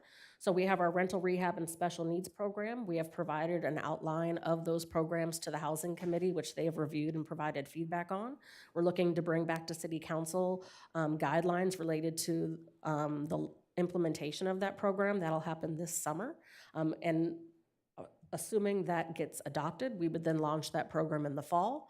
Our homeowner retention program, we've started working on doing some research on how we can design that program. We will continue working on that and hope to complete the design of that program by the fall so that we could bring back to the council in early 2027 guidelines so that we could launch that program next spring. And then with the ADU incentive program, we would want to start that right after we did the homeowner retention. So have the design of that program completed by the spring, bring you back guidelines to adopt that program in the fall of '27, and then launch that program by the end of 2027. Next slide. So that brings me back to what I'm requesting today. We are requesting the two actions within this one resolution to authorize the commitment of the $31.7 million to the 4300 San Pablo Intergenerational Housing Project, and to amend the expenditure plan by adding the $9.9 million in additional revenue to create two new programs, homeowner retention and ADU incentive, and to reallocate the existing funds that are available in that program. I'm available if there's any questions. I also wanted to identify that we do have EAH Housing here in the audience with us. 3 members from that company are available also if you have questions for them. Thank you. Thank you so much, Valerie. It's always a joy to hear your presentations. They're very clear. I know this is a very important project for the affordability in our city. So I appreciate the EAH members for being here too. Thank you so much. And thank you for being great partners in advancing our affordable housing goals. I'm going to leave it to my colleagues to ask some questions because this is, as you know, a significant project. Councilmember Moore, I saw your hand first. Thank you, Mayor. And thank you, Valerie, for the comprehensive overview of this project.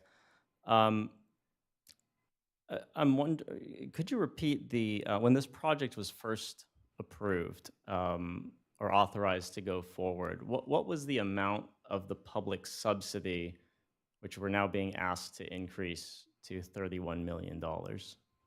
When we issued the RFP, we had only allocated or identified in the RFP that respondents could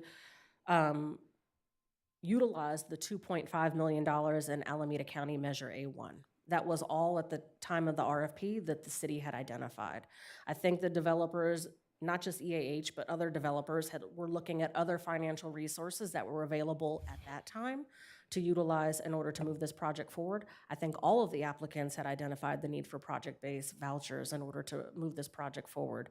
But only the $2.5 million of Alameda County A1 was obligated towards this project that the developers could count on. The city didn't have any other financial resources dedicated to this site. So we went from $0 essentially now to 31 million. Is that right? $0. We came back last year and asked for the 12.7, which the council agreed to, contingent upon the award of funding. That didn't happen. And yes, now we're at the 31 million. A lot of the resources that had originally been identified are no longer available, or the scoring criteria has changed, so we're not eligible to receive them. One of the other things that has happened is we've also lost the ability of additional low-income housing tax credits because we're no longer in a difficult to develop area. It is quite interesting that we're not in a difficult to develop area, but we're also identified in a low resource area. Well, the lack of difficult to develop area means that we've lost out on a significant amount of low-income housing tax credits that would have been available also to fund this project that are no longer available. I think it's about a 30% boost. It's about a 30% additional funding that this project could have received. So through the vouchers, that, potentially any other resources that would have come out through the state, all of those other subsidy sources are no longer available. Well, one thing I'm trying to do is just to wrap my head around the total city subsidy, because I know there's also the land itself, right? So how much is that worth? I think it's estimated around $4 million. Okay, so looking to total the city subsidy, you're at like $35 million of local subsidy, essentially. What does that come out to per unit? It's about $457,000 a unit, I believe. I see. If this council decides that allocating this incredible sum towards this project, which has had the funding landscape shift over the years, if we decide that that is not a good use of these public funds, what other options are available to this council? Related to the redevelopment of this site? Yes. We could sit and wait. We could sit and wait and see if things change with the federal government related to project-based vouchers and with Alameda County Housing Authority to see if they come out at some point with new vouchers that they have access to provide. We could wait and see if there's a change in the allocation of opportunity zones, not opportunity zones, but neighborhood opportunity areas through the state. That is reallocated every year. The last 2 years, we've been identified as low resource. The priority is high resource areas. I don't know what it would take for us to become a designated high resource area because we've never received that designation, or at what point the state's going to change their priority to target projects that are in low resource areas or moderate resource areas. Or wait and see if there's a housing bond. I think, there was huge hope that the state would have been able to do the affordable housing bond a couple of years ago. That didn't happen. That would have alleviated a lot of the issues we have related to the projects that are out here stalled. But we would have to sit and wait, which means this project wouldn't be built for I don't know how long. Sorry if I could clarify. I'm asking, are there other options, right? So can we pursue a more traditional mixed income development, right? Is there, I'm looking at a changed situation, so I want to see what are all the options available to this council besides sitting and waiting? So as I mentioned before, the project is designated exempt surplus. So right now our designation requires us to have the project built for affordable housing. If we went back to the state and asked them to change the designation, we would still have to follow the state's requirement related to the disposition of public land. That process requires us to put out an RFP and award the project to the developer that provides the most affordable housing at the lowest income levels. So we would have to go through that process. We would not be able to just say we want to turn this into a mixed income project. If we put it out and there was no developer that submitted a response to that request, we could potentially then move forward in trying to find a developer willing to do mixed income. However, because the project site has been identified in our housing element for the last 2 cycles, state law requires this project site to have 20% affordable housing.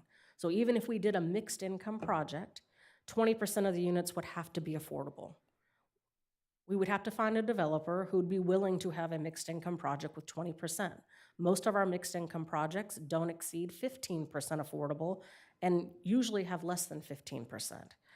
There potentially could be a need for subsidy, but I would also just mention that in today's current market, and I don't know what that's going to be in the future, we are not getting mixed income housing projects right now either.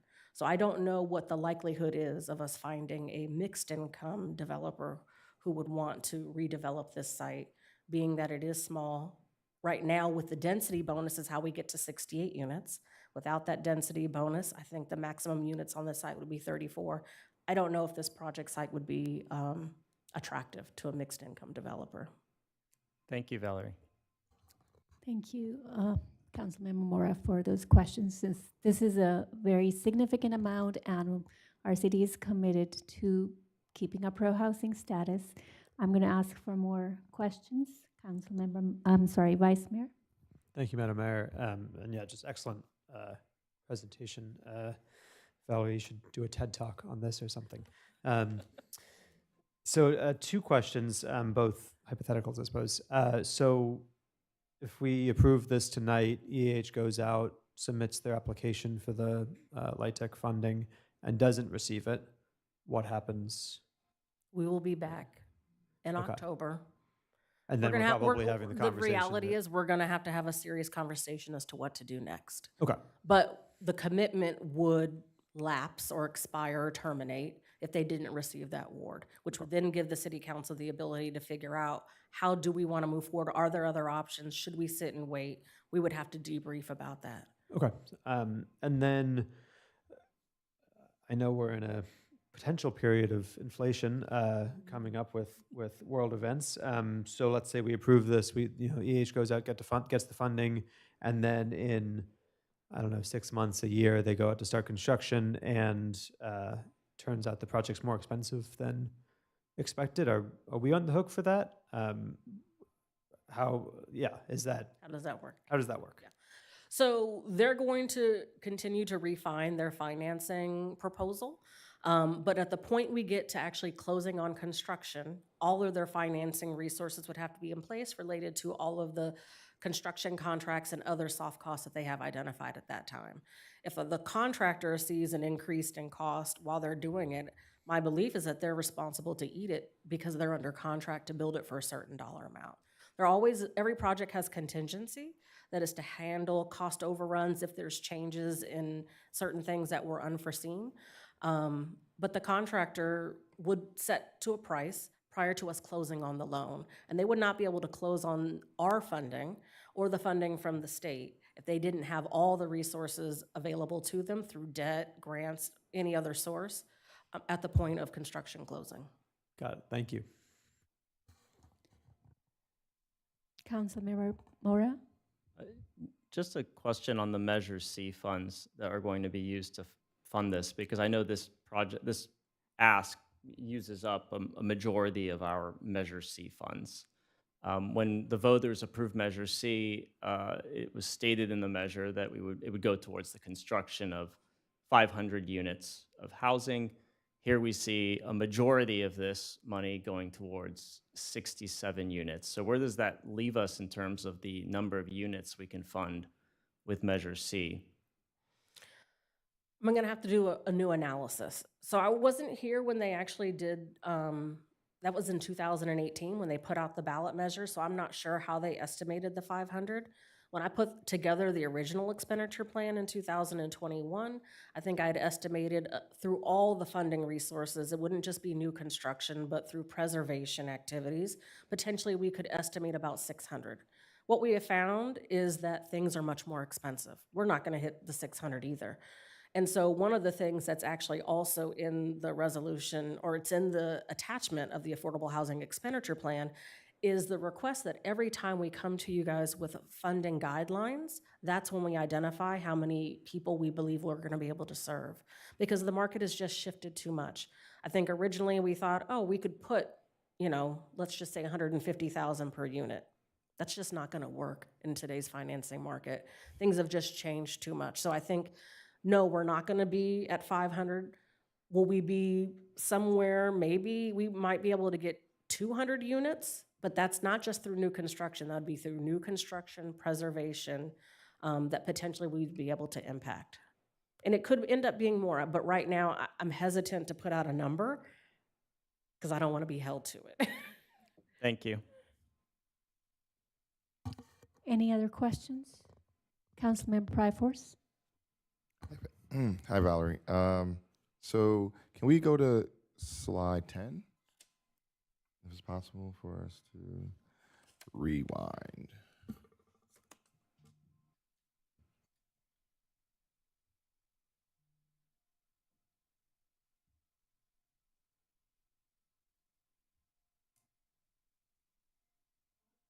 Yes, thank you. So you listed that the city hasn't adopted a maximum subsidy policy. What if we did? How would that change our overall development landscape? And is that something that can be recommended in the future? It can be recommended. It's not a requirement. Oftentimes, you'll see a city develop a policy like that when they have multiple funding sources that they want to say, developer, you only can come and request X amount of dollars related to this funding source. That wasn't something that was adopted within our policy. It is not something that we have been looking into developing until this request came in, so we could understand what else is going on out there in the market. Not all cities have a maximum subsidy policy, but at least what we have seen with, again, Berkeley and Oakland, they are large jurisdictions with large pools of money. They do have a policy. The city of San Jose doesn't have a policy. But at least what I appreciated for Oakland and Berkeley is that they recognize, even though you have a policy, there has to be times that you have to be able to go beyond that because the landscape just has changed. There are always gonna be certain stipulations or special projects that state this project just can't get funding anywhere else. And we think that that is the policy right here. We think that, saying that, hey, if we're gonna go back to council if there's special circumstances and we're gonna say if there's more than 40%, we wanna get council's insight on that. I think a policy like that is something we could look at, and if that's the council's desire, that's something we could work towards. Thank you. Can we go to slide 14?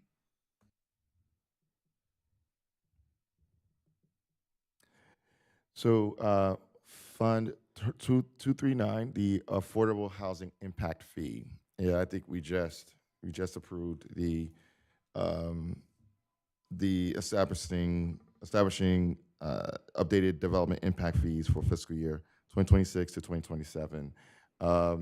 Because things are beginning to slow down when it comes to development, and that would go into our impact fees. How are we adjusting for that so that we can rely on that as additional revenue? It's going to be a challenge. I would say we have had a decrease in the impact fees that have been generated over the last couple of years. Most cities in the Bay Area have had an impact in the affordable housing impact fees that have been generated because development has just slowed. It's an issue that we're dealing with across the region. Luckily, the city of Emeryville has other resources outside of that. Some cities only rely on that. There was an article I saw released today about the city of Martinez trying to figure out, they have like $500,000 and want to do affordable housing. How do you do affordable housing with $500,000? Most likely generated through affordable impact fees. I think what the city did in 2018 was brilliant in the idea of coming up with this Measure C housing bond, because if you truly want to invest in affordable housing, it's measures like that are the only way to get it done. So we have that additional resource to help supplement what's not coming in through impact fees. Additionally, we also have our low-income housing asset bond fund. We are generating income not just through investments, but also we have a large loan portfolio that is consistently paying off. We have over 200 loans that's still currently out there. Every time one of those units sells or is refinanced, or a borrower just decides they want to pay off their loan, that income comes back into the city. Those are other resources that we have that other jurisdictions may have, but may not have at the degree that we have. We've been very lucky in generating at least $500,000 on annual over the last couple years, but during COVID, we were generating over $1 million through loan payoffs that again can go back in, and this money can only be used for affordable housing. So I think those other resources is how the city has been able to continue and how we will continue to be able to produce affordable housing. I will say the one other thing that is out there that the city used to have was the city was committing 20% of the boomerang funds to affordable housing. That was an additional funding resource that we had prior to Measure C that helped us address affordable housing. Through the financial crisis, unfortunately, we've had that council has made the decision to pull back on that while we try to balance the budgets. But that additional 20% is also how in the past, the city has been able to add to its affordable housing funding resources. And I'm hopeful that in the future, that'll be something the city council wishes to return to when the budget is rebalanced. And the last inquiry I have is slide 15, should be the next slide. The ADU incentive program. Let's start, when did COVID end? It was like 2022. 22? Approximately. Okay, so we'll start with 2022. Of the ADUs that we have approved from 2022 to now, so 4 years, how many of them have been affordable housing, especially when it comes to low income? I don't know.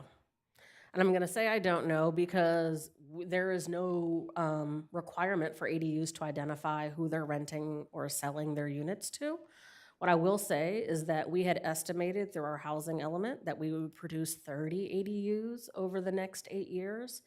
And in last year's report, we have permitted 28. So 28 of the 30 we thought we would do in 8 years, we did in 2. At least have been permitted. That doesn't mean they've been built, but they've been permitted. So we are seeing an influx in ADUs. The state allows us through the housing element to use a assessment that's done by the ABAG that identifies that you can designate ADUs to different income categories for your housing element purposes. Now, that's just a reporting purpose. How are they actually being utilized? We don't know. We're not allowed to put recorded agreements against them unless we're providing an investment.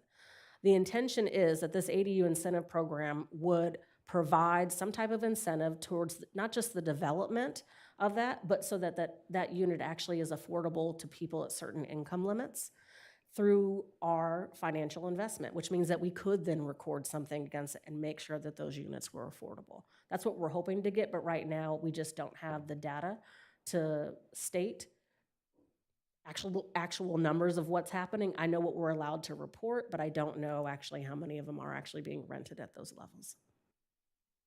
Thank you. Any other questions from members? All right, I think I just want, I obviously would like to support this in a manner that we can, but I want to ask what would be the overall, just 4,300, how does it fit into our overall picture of affordable housing, of our portfolio?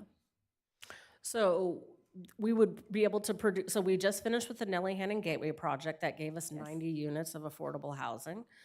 This would be the next project that we would have, so this would produce us 68 units. We also have a third project out there, which is our Christie Avenue sites. That currently is projected to be 362 units. That project also is seeking financing, and it is going to take a lot longer for us to pull together all the financing resources related to moving that project forward, because that is a family project. No special needs that are identified right now, and all of the funding sources that are currently available are targeting specifically homeless. So we're gonna have to relook at the Christie Avenue project site to figure out how to best be competitive to go after financing for that. But if it came to the two projects, this project can move forward a lot faster than the Christie Avenue site, which is a 3-phase project. It's broken up into 3 different developments. So that one would take multiple years anyway. Even if we were able to move forward with one of the phases, we would be asking for more than what we're asking for today for the Christie site. And for the 4300 San Pablo site, we would be asking for more than $31 million to go into phase 1 of the Christie Avenue site. So this is the fastest way that we can, one, produce affordable housing and expend our Measure C funds, which are currently, our residents are paying debt service on. Thank you, Valerie. Any other questions? Councilmember Mora? You mentioned that the residents are paying debt service on this money. So just in terms of the full picture, $31 million, what does that cost over the course? It is essentially a loan, right? Where we've borrowed that money. So that $31 million is really how much over 30 years? Is that 60 million? So it most likely would be a 55-year loan. I don't know what that would equate to at the end of 55 years as what the repayment would be, but it is a loan with a 3% interest rate. That is what our proposed terms are. Potentially, it could be longer than 55 years. It could end up being 75 or 99. We typically try to match the funding that comes in through other resources. So based on what the low-income housing tax credit program is, it may end up being something longer. But I don't know what that equates to at the end. The entire $31 million is not coming from Measure C. 68% of that comes from Measure C. The rest of it is coming from those other financing resources. Sorry, did you say 3.3%? Usually it's 3%. 3%. Councilmember Mora, if you're done with that question, yeah, I just wanted to comment that so over 55 years with this borrowed money to the Emeryville taxpayer, that's $158.4 million going towards this project. So I just want the full picture to be on the record. And we can also have discussion on this item. Councilmember Solomon, Vice Mayor Solomon, do you have a question?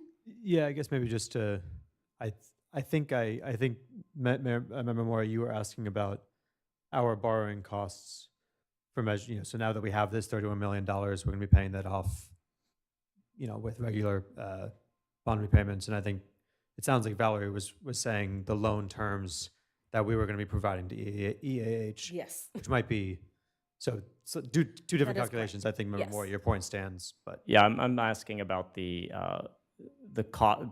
cost of borrowing that money from the taxpayers for Measure C. I don't have that, unfortunately. Are any other questions? Councilmember Pryforce? Hey, what's up, EAH? How many developments do y'all have done for the city? And just, for the public, so that they can get to know y'all.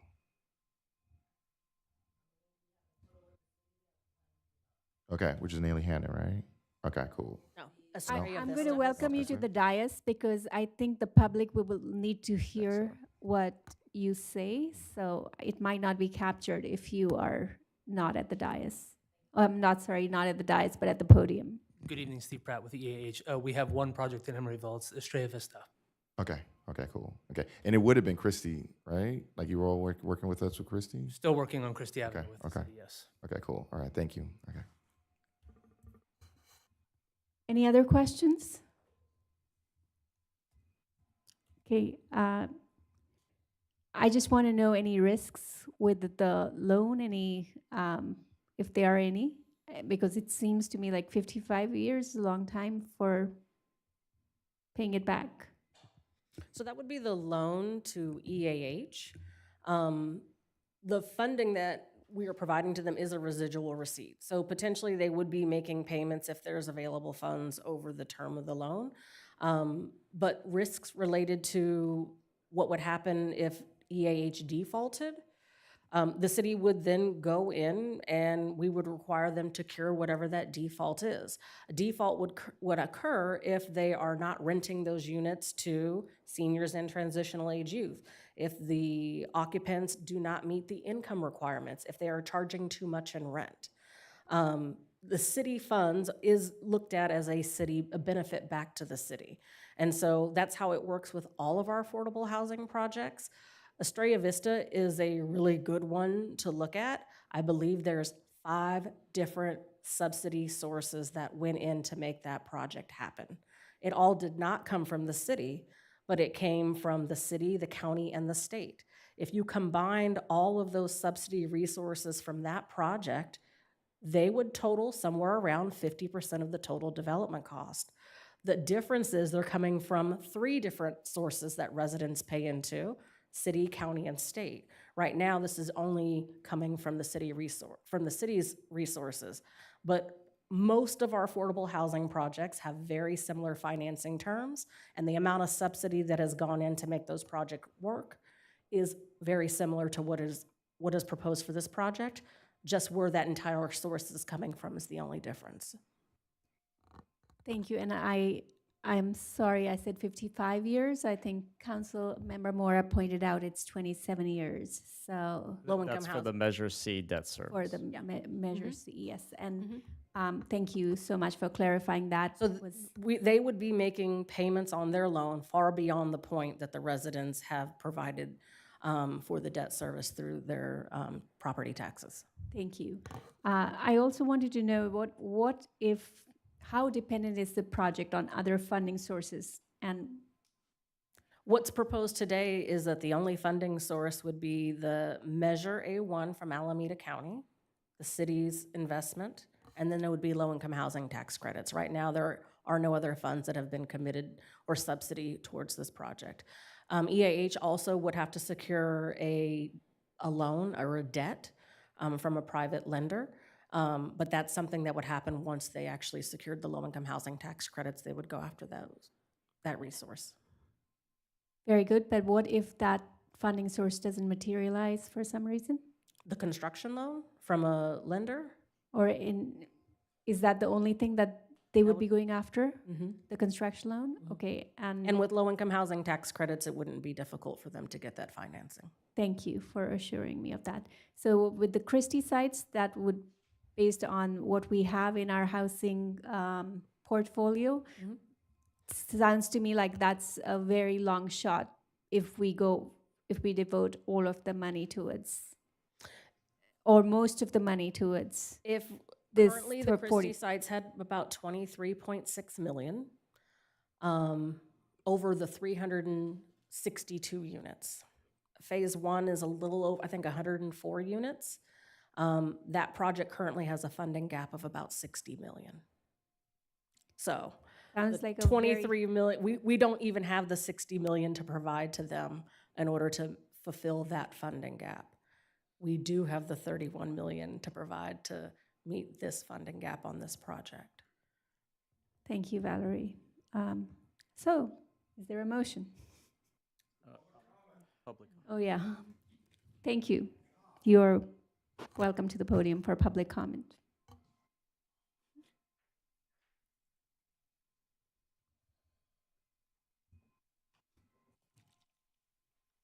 I don't know why this mayor can't get it. You're an attorney. You should be able to understand this. Every time I have to explain it to you. Here's how it goes. Presentation, that's the first step. Second step is clarifying questions from the council to the presenter. Third step is public comment.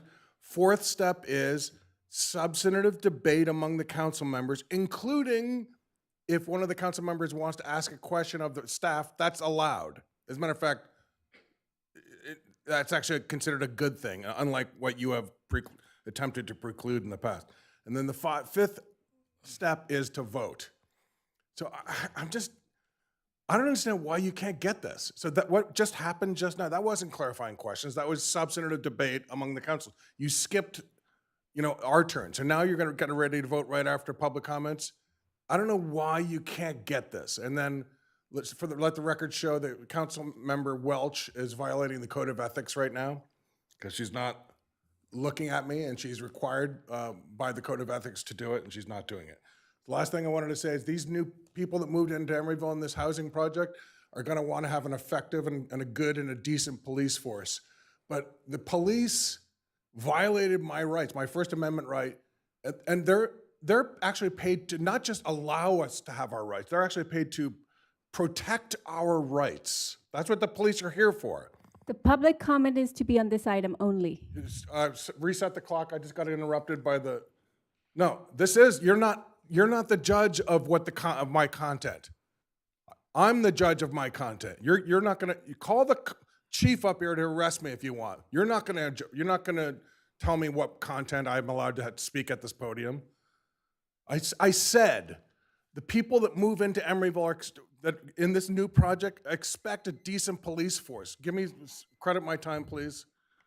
And Your then time is up. The mayor will not interrupt the speakers. The mayor will not do that. Any discussion on this item? Or is there any further public comment? Okay. Public comment on the AH behalf. Thank you. Yeah. Good evening, Mayor Carr and council members. My name is Christian Torres, EH Housing Project Manager for 4300 San Pablo. In strong support of this resolution, I want to begin by expressing how grateful we are to have reached this very important milestone, not only as an affordable housing developer, but also as a Bay Area resident. For those who may not know, EH is housing has been one of the leading affordable housing developers along the West Coast for nearly 60 years with over 250 properties in our portfolio. Our mission has always been to house that many communities that need it the most. For 6 years, we have been working alongside with the city to get the 4300 San Pablo Avenue the funding that it deserves. When completed, this community will provide 68 seniors and transitional age youth with households earning between 30 and 60% area median income, a chance to start living in dignity. This is exactly the kind of housing Emeryville needs right now. We know this has been a long road. The loss of project-based vouchers, unsuccessful state funding round, and rising construction costs have really impacted the timeline in getting this project built. But we cannot wait any longer. Tonight we have the opportunity to make a headway by adopting this resolution. Contingent on a tax credit award this August, this project will move forward. And EAH believes strongly in our ability to score competitively in the tax credit round. The city loan will greatly help us cross the finish line. We're deeply grateful for the city's continued partnership and urge the city council to vote yes tonight. Thank you so much for all your support and attention. Thank you. Thank you. Any further public comment? Hi, good evening. Steve Pratt with EAH. I also wanted to just express my gratitude and say thank you to the city for its leadership and its partnership and support for the 68 units at 4300 San Pablo Avenue. It definitely has been a long road, and as Valerie clearly pointed out, the challenges with the state and federal funding programs just make it more important for the leadership of the city to step forward and keep this project moving forward. I also want to address or say positive comments about the Community Development Department, Chad and Valerie, and the Planning Department. We've worked with them closely over the last 5 years. I was sitting here, the first time I went to the City Council chamber was for the RFP process 6 years ago, and we've been working with that department for 6 years, and they've been wonderful to work with, so I just want to commend them as well. So yeah, I look forward to building the 68 units. I think these would be great for the city of Emeryville, for the residents of Emeryville, and also for the seniors and transitional age youth that this building will serve. So thank you. Thank you, sir.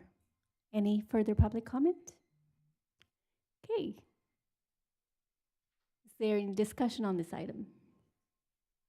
Councilmember Mora?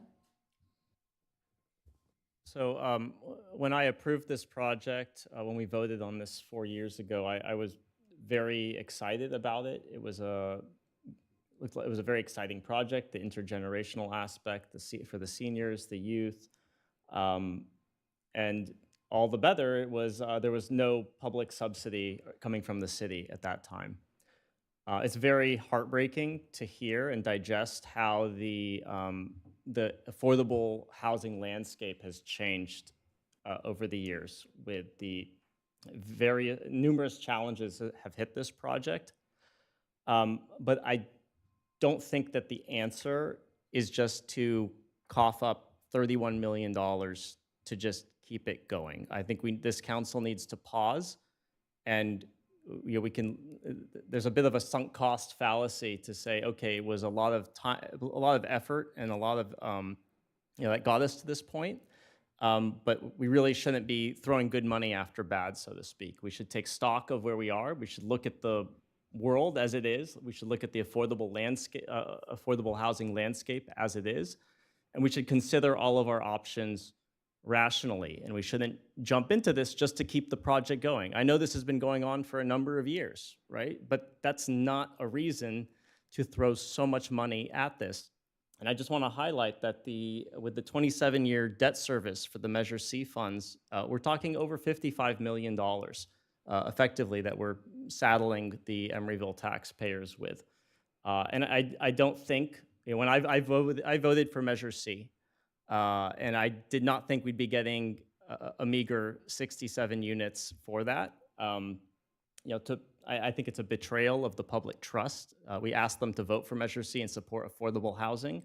And to pay so much for so little, I don't think makes sense. So I'm urging this council to pause, take stock of where we are, and consider our options, right? I know obviously the fastest way to build housing is to just, throw $31 million at this, sure. But I don't think that that's the answer tonight. I think we should look at maybe a more traditional mixed income development, if that's what might be viable. We don't know, we haven't looked into it, right?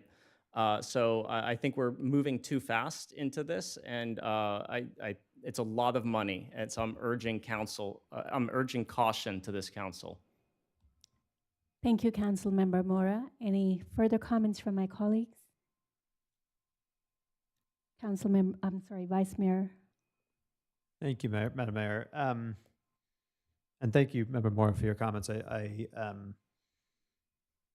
completely understand the logic of where you're coming from, and a big part of me agrees with you. I think my concern, I just start to say, the residents are already paying into Measure C. The money is, we borrowed the money, but we're already, paying those debt services. So I think my goal to use that money is to maximize the value of it. I think there's certainly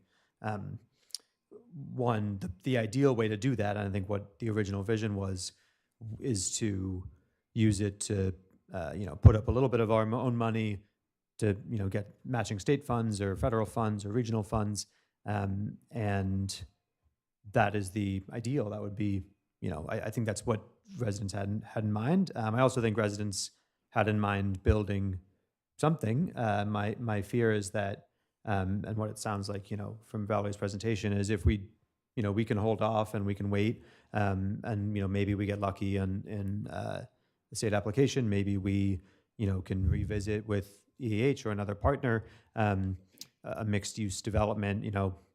If the answer was let's build a 20-story building and get 68 units of affordable housing and 100 and whatever of market rate housing, I'm totally fine with that. My concern is that that's not what would happen, and we could be having the same conversation in 5 years, and I think that would be the most likely outcome to me, is things would get more expensive and our $31 million would go less far than it does today. So I think, even setting aside the fact that we've been doing this for 6 years, that's time well spent. I don't mean to demean that, but that's not my decision point. I think for me, it's what is likely to happen in the future. My concern is that we would end up with nothing, and we wouldn't have spent $31 million, but taxpayers are paying for that right now, and $31 million in 5 or 10 years might not actually get us anything on that building. So, that's my feeling. I don't like this item, as I've expressed to staff. I wish that it was a different outcome, but also, to me, I think taking this action, accepting the downside risk, or the downside effects of it, is superior to waiting and with a high likelihood, from my estimation, getting nothing. So that's my perspective at this point. Councilmember Mora. I think Member Solomon makes a good point. We have this money from the Measure C money, right? This pool of $50 million. So as projects get more expensive, that money would start to depreciate, one would imagine. Fortunately, we do have a little bit of breathing room, because that money, as we don't spend it, it actually grows. Since 2018, we've made $6 million in interest on it. So I think the argument that we should spend it because it's effectively shrinking in terms of what it can buy us, I don't think that should stop us from really stopping and thinking about what are options here and what might be likely to succeed. Obviously, anything that we do is going to reset the clock, right? This was a 9-year course that we embarked on. So if we want to get something built under some other terms, there's a process. And yes, that might take the 7 years conservatively, right? But I think that's where we are, and that's where we should, I think, if it means resetting the clock and pursuing a course of action that really delivers more value to the city, I think that we should take pause and do that. Thank you, Councilmember. Any further comments? Councilmember Welch? Councilmember Pryforce raised his hand. So much. I'm sorry to have missed your hand. Councilmember Pryforce, please go ahead. Thank you, Mayor. So over the years, I've come to rely, I think rely is a good word, rely on my colleague, Councilmember Mora's fiscal accountability, especially as it relates to taxpayer dollars. And I also rely on Valerie's optimism as it relates to how we can get it done and sort of move things around. I do have some concerns around mixed income, because then it goes into us building possibly more luxury rate homes, and I think that that's been units. It's been a concern for many residents, but also many residents have had concerns about the very thing around the how we use their dollars. My perspective is a bit different.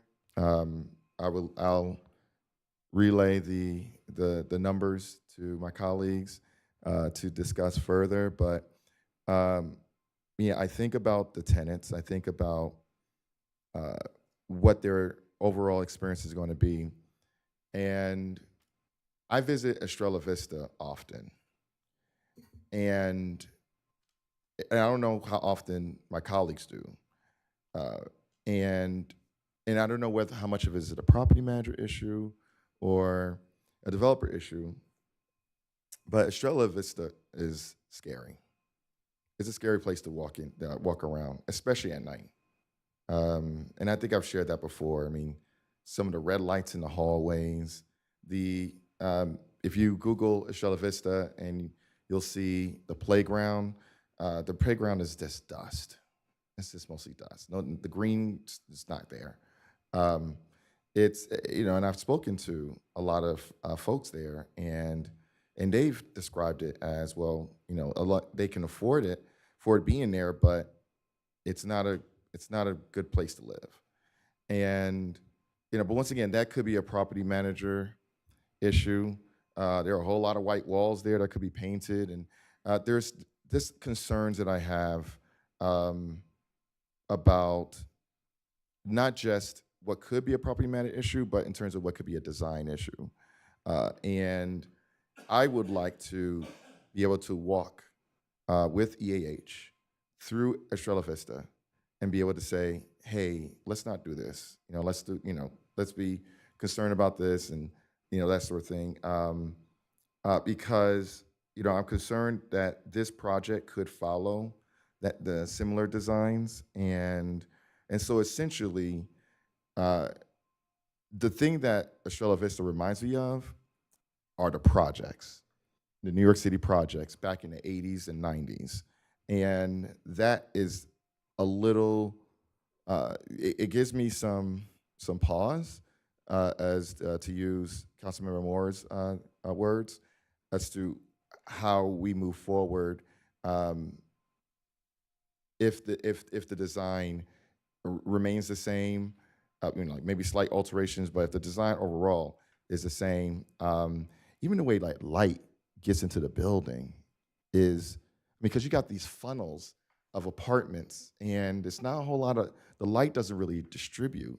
Like natural light, sunlight, and it's just I have concerns around that, and so I'm hoping that those concerns can be remedied. I don't know if a pause is necessary, but there are some concerns I'm hearing, and so I don't want to delay the project any further, but I could lean towards a pause if it means being able to get really clear of how the San Paulo project is different from Estrella Vista. Thank you, Councilmember Bradford.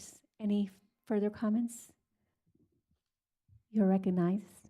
Thank you, Madam Mayor. I just wanted to echo Vice Mayor Solomon's sentiments and acknowledge and amplify Councilmember Moore's concerns fiscally. Me being the representative for the Housing Authority, we have been waiting on those voucher funds for now. We just don't know. Things do not seem to be getting better. We're under, unfortunately, administration that has basically decided things like housing first, affordable housing investment is just not something that they're interested in doing. And there is a major concern moving forward about, one, not just general affordability, but the external circumstances for many households as inflation continues to increase, as we have a growing senior population. My concern is that we hold off and everything around us keeps going. Things are getting more expensive, not just development, but we're very much in flux because of so many other external circumstances. And these two demographics, both senior and transitional age youth, continue to represent the most housing insecure demographics, not just here in the Bay Area, but throughout the nation. And so we've already had to shift the project. It used to, we were going for deeply, extremely low-income households, and now we've had to shift up.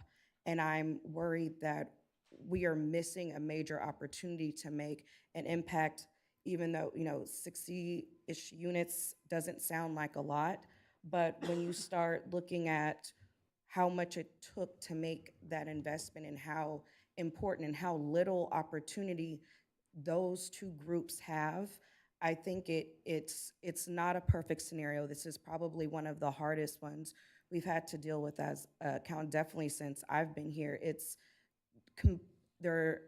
not the best, but I think a good answer is to move the project forward, just because we're dealing with two groups of individual demographics that have next to little opportunity, and their need keeps growing literally every year. So that is my sentiment, even though I understand the fiscal concerns, and it is a lot of money. And unfortunately, it costs a lot of money to build affordable housing. But my North Star for this project is, who are we serving?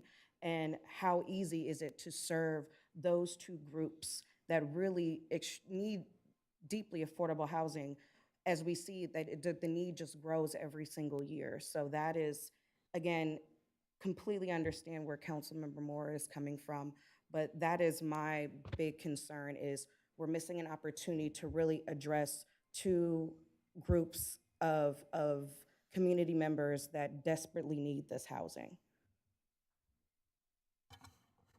Thank you, Councilmember. Any further comments? Just one last. Councilmember Mora? So I do appreciate the sentiments that Member Welch is making. The populations are truly high needs population, and I think that's partly why I was so excited by this project from the beginning. I think just food for thought for this council. When over the course of this project, we were asked to pay 12.7 million more. We discussed it. We agreed, that we approved the 12.7 million, and then another 19 million.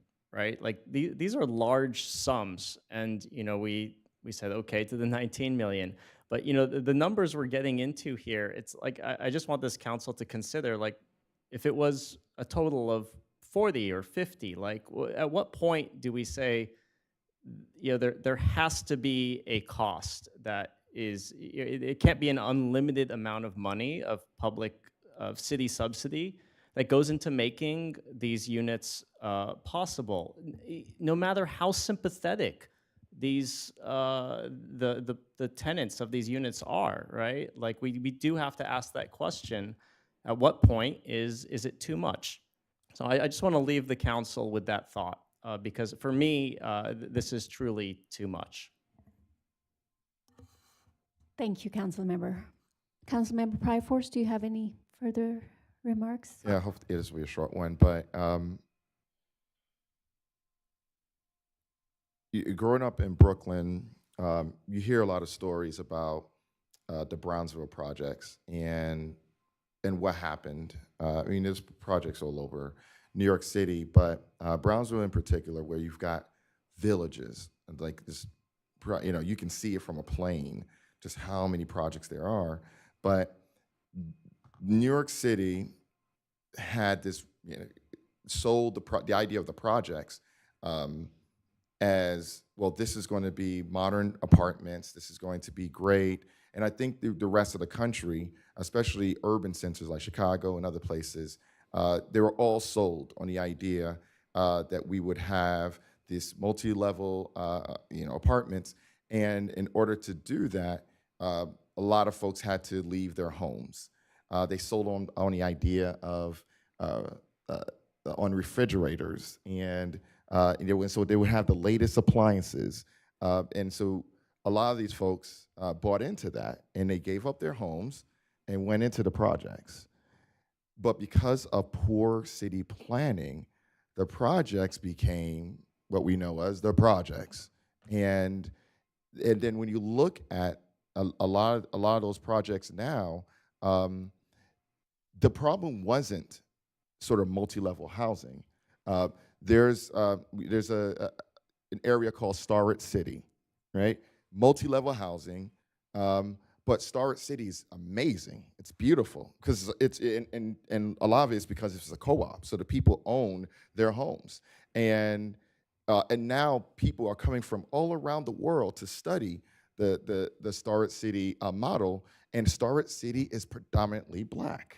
It's predominantly black, and when you see like these successful models compared to what happened with Brownsville, in other places around the country, it was just poor city planning. And so Councilmember Mora's concerns about how we are fiscally addressing some of these holes, and we're trying to fill them with public subsidy, I think that is something to be mindful of.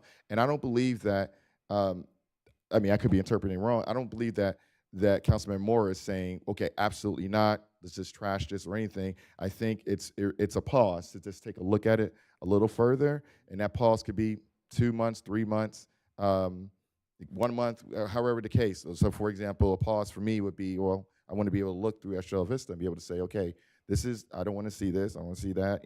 But I think that is, I believe that's what would be comfortable for me. Is not to say completely no, it's just maybe let's give it maybe 2-3 months so that we can fully look at this, because that's also our job, is to address that with the public. And I believe that Councilmember Moore's questions are going to be some questions that we're going to get from the public. And yeah. Thank you, Councilmember Pryforce. Any further comments or discussion on this? All right. Yes, Valerie. Just as it relates to the pause, I wanted to remind that the application for low-income housing tax credits is due in July. So EAH is currently expending money to try to get us to the point of applying, which is why we're looking for the commitment today. So if there is an extension that potentially could limit our ability to apply for tax credits in July if we go too long.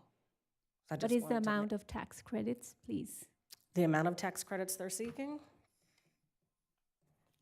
That I don't have off the top of my head.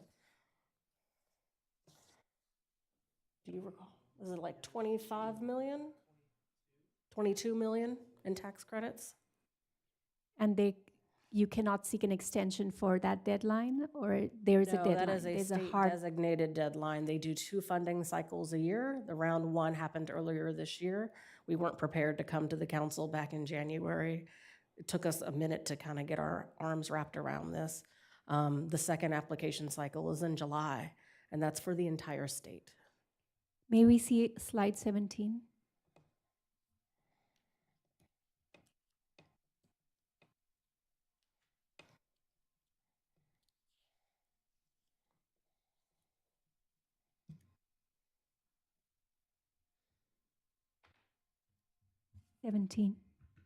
Oh, I'm sorry. Maybe that's 18, where you ask us to vote. Is that 18?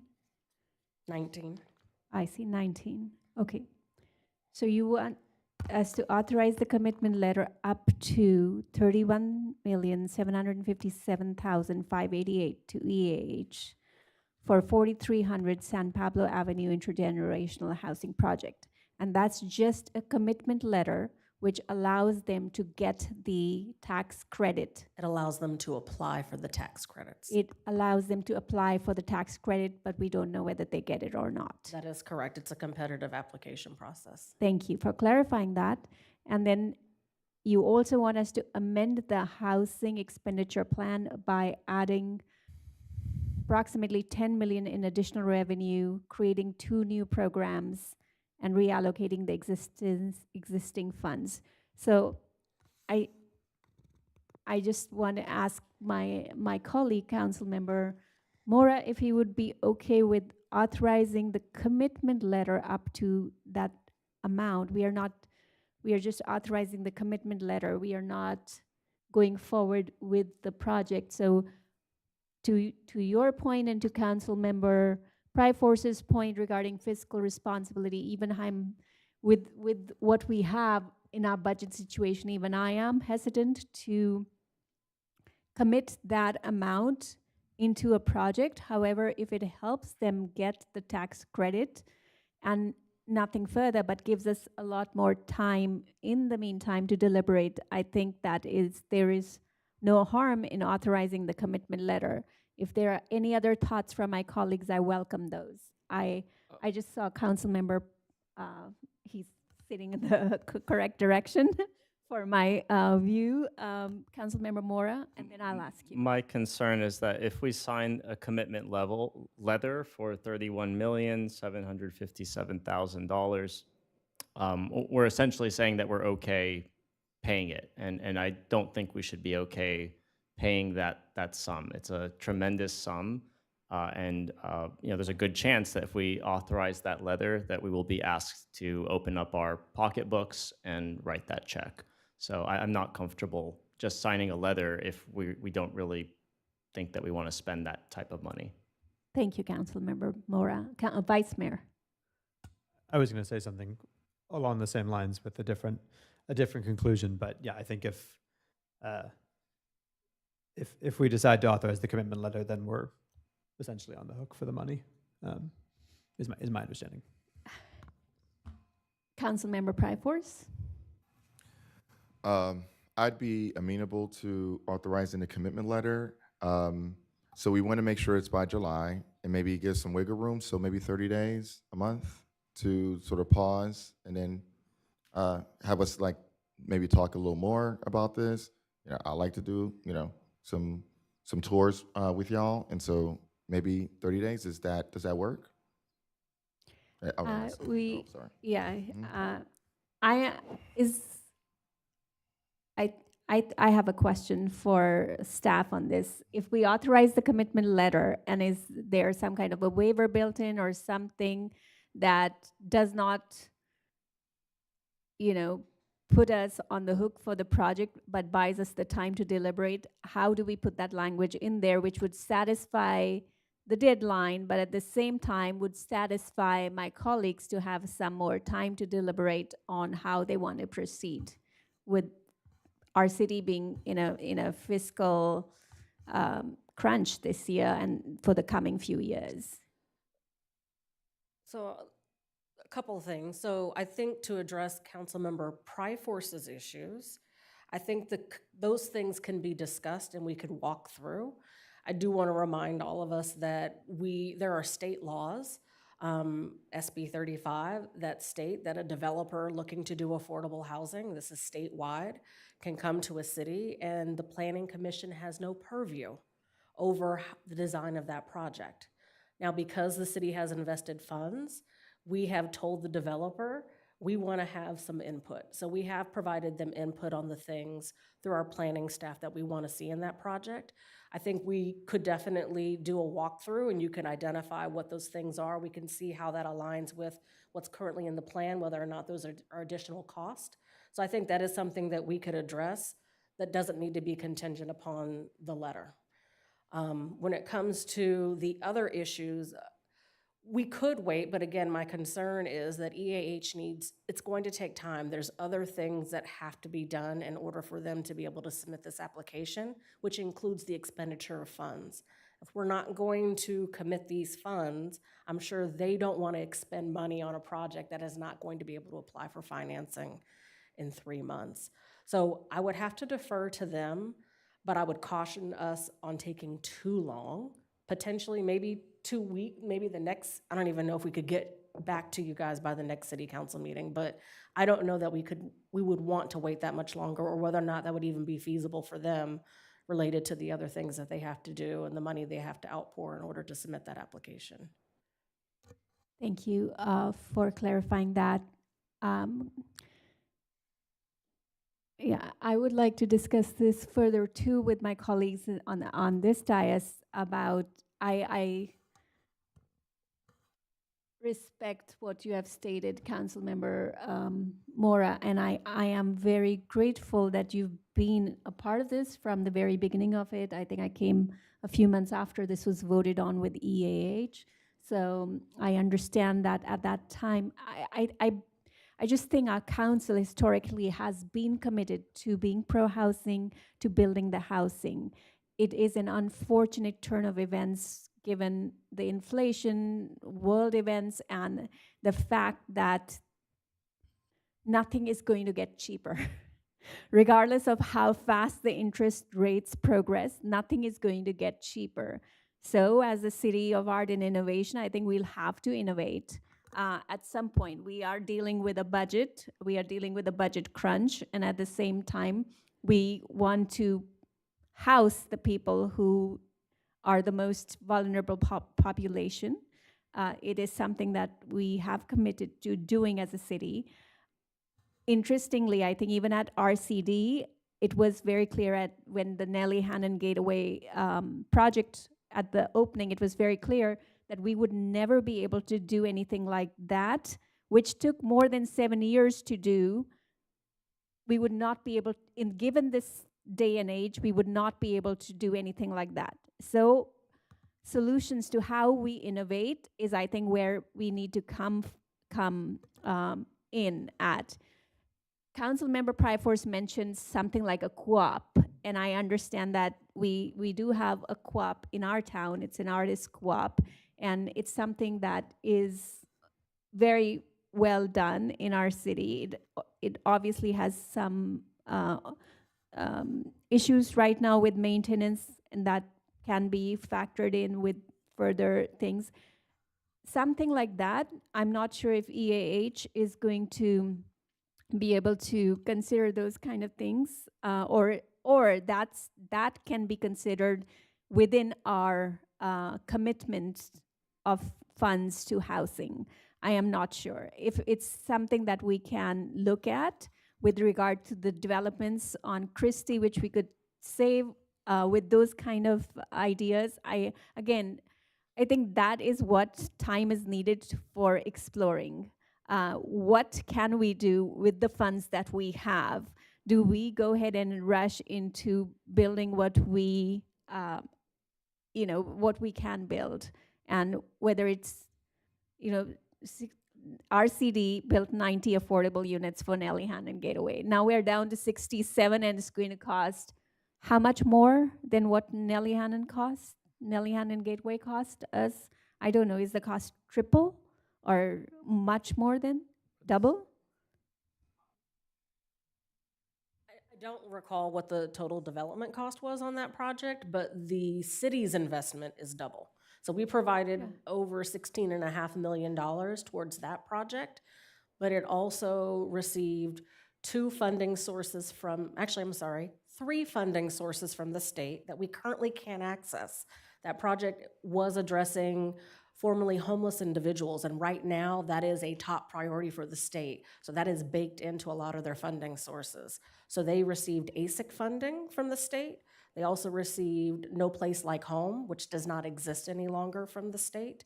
And they also received the Supernova, was excess funding that was designated for affordable housing that they put out for projects that could not get low-income housing tax credits through the California Tax Credit Committee.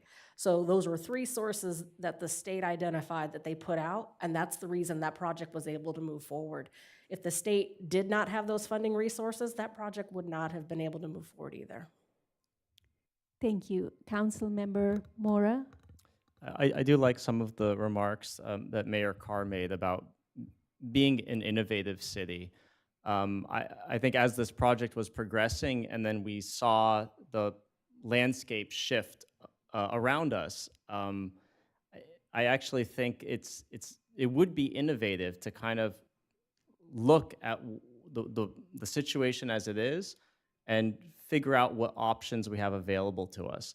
Instead, I actually feel like we're kind of sticking our heads in the sand and just saying we're just going to cough up more money. First 12 million, now then 19 million more. I think that's not using our heads, that's not being innovative. So I do think we can be innovative here. I know it's a more constrained landscape for affordable housing, but we can figure out how to get something built. And housing, getting something built is going to be, if it's not going to be 100% affordable, we can make it as affordable as we can. But I don't feel like we've been able to explore that. I would have to agree with Councilmember Mora that we could use exploring more options, but I will defer to my colleague, Vice Mayor, who has further discussion comments. Yeah, I mean, again, I completely, to Councilmember Pryforce's point, I generally, well, I do respect Councilmember Mora, your perspective and focus on our fiscal issues. And I just think that we can, we could say, we'll revisit this in 6 months, and the EH team would say, okay, we'll see what happens then. But then the cost of the project goes up another 5%. And, yes, we're getting whatever, 2.5% interest on our Measure C funds, but our money is not going to go as far. We could look into a co-op. We still have to build a building.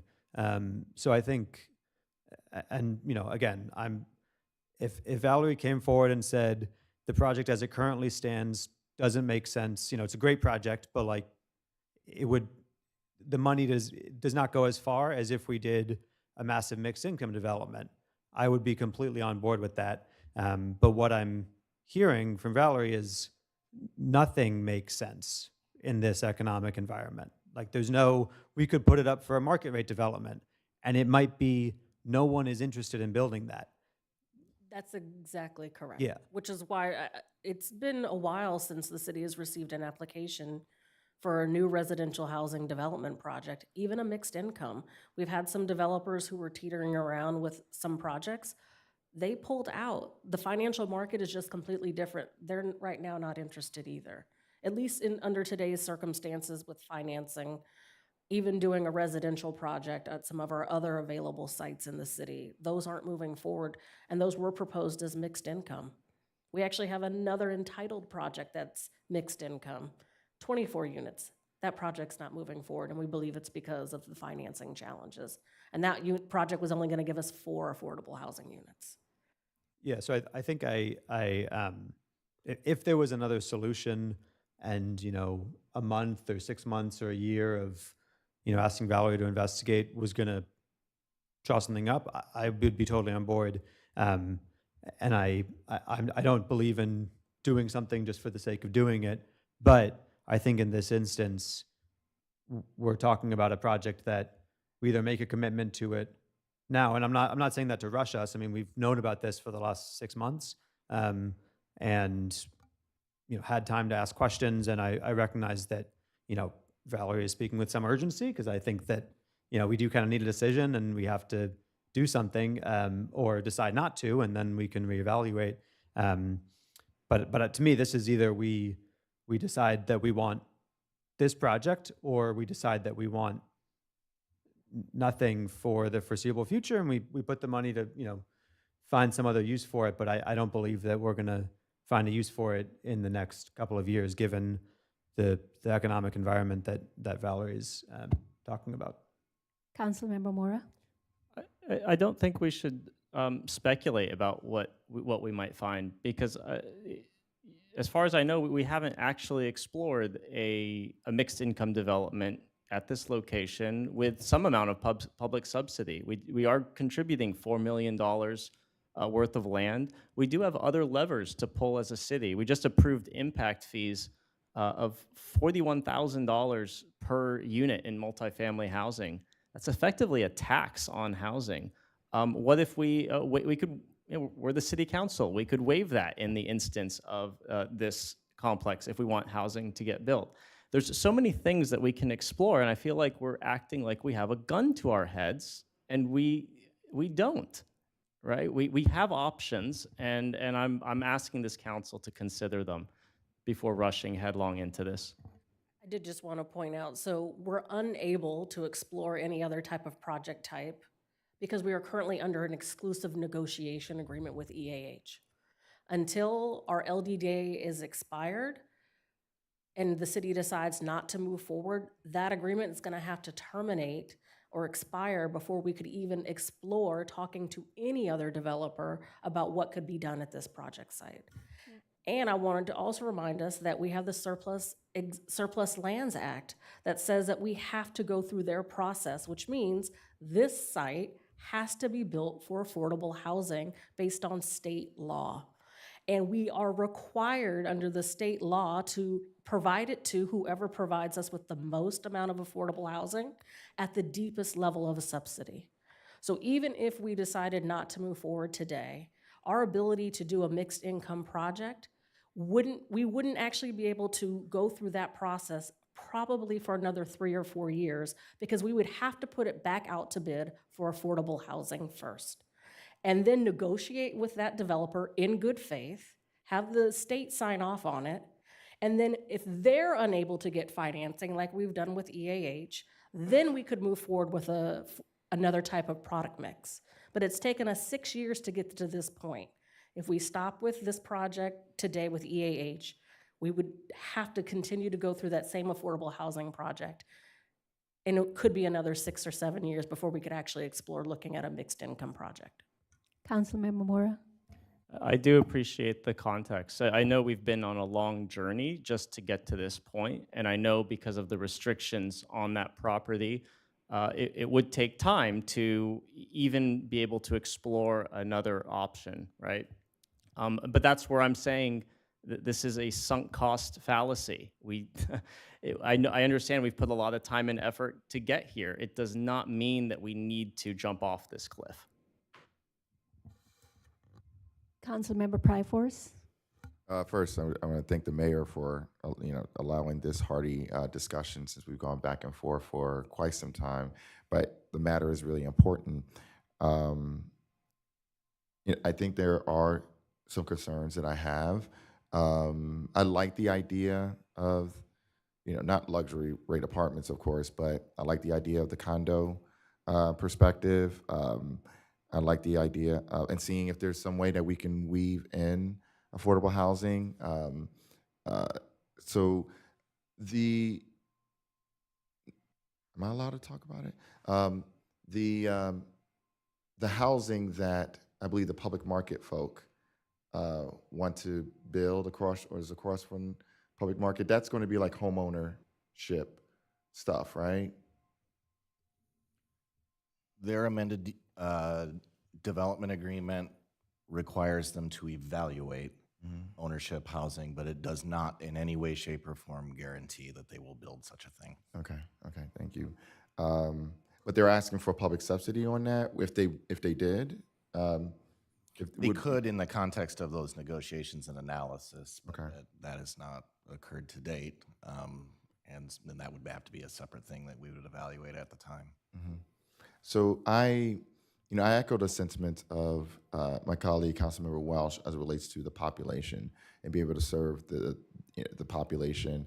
That's really important to me. But at the same time, I've also been a student of history and know that many developments were focused on the population, and then because of poor city planning, became the nightmare on Elm Street, right? And what I want to prevent is a nightmare on San Pablo. And the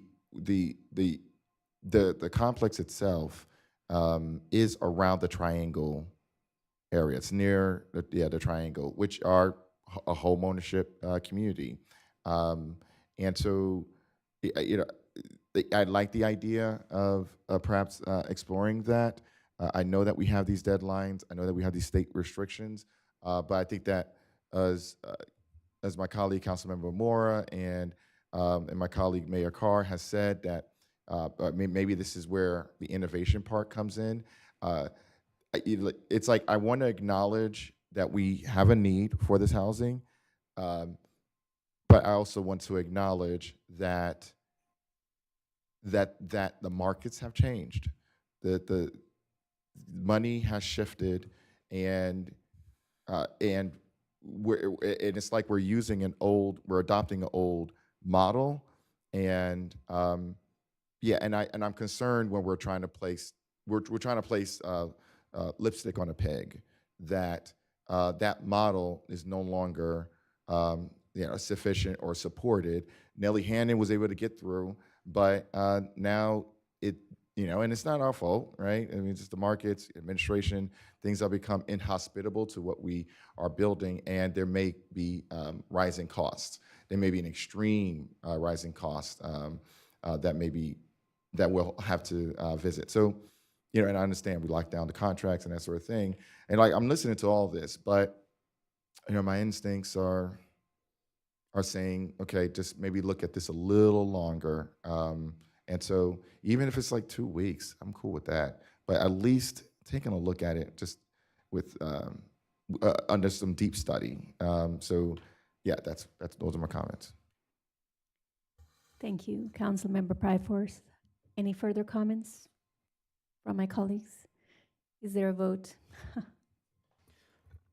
I will make a motion, and apologies for not having the exact language, but I will make a motion to approve staff's recommendation. Is there a second? I will second.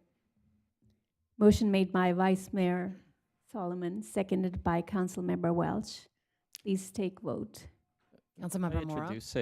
I'd like to introduce a alternate motion to explore other development opportunities at this site.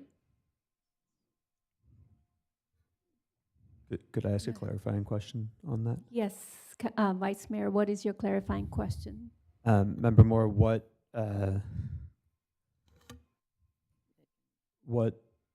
scope, I guess, of exploration would you be interested in? And is that commensurate with meeting a potential? I would not be signing not to sign the authorization letter, and to instead commence in earnest exploration of other development opportunities on the site for housing.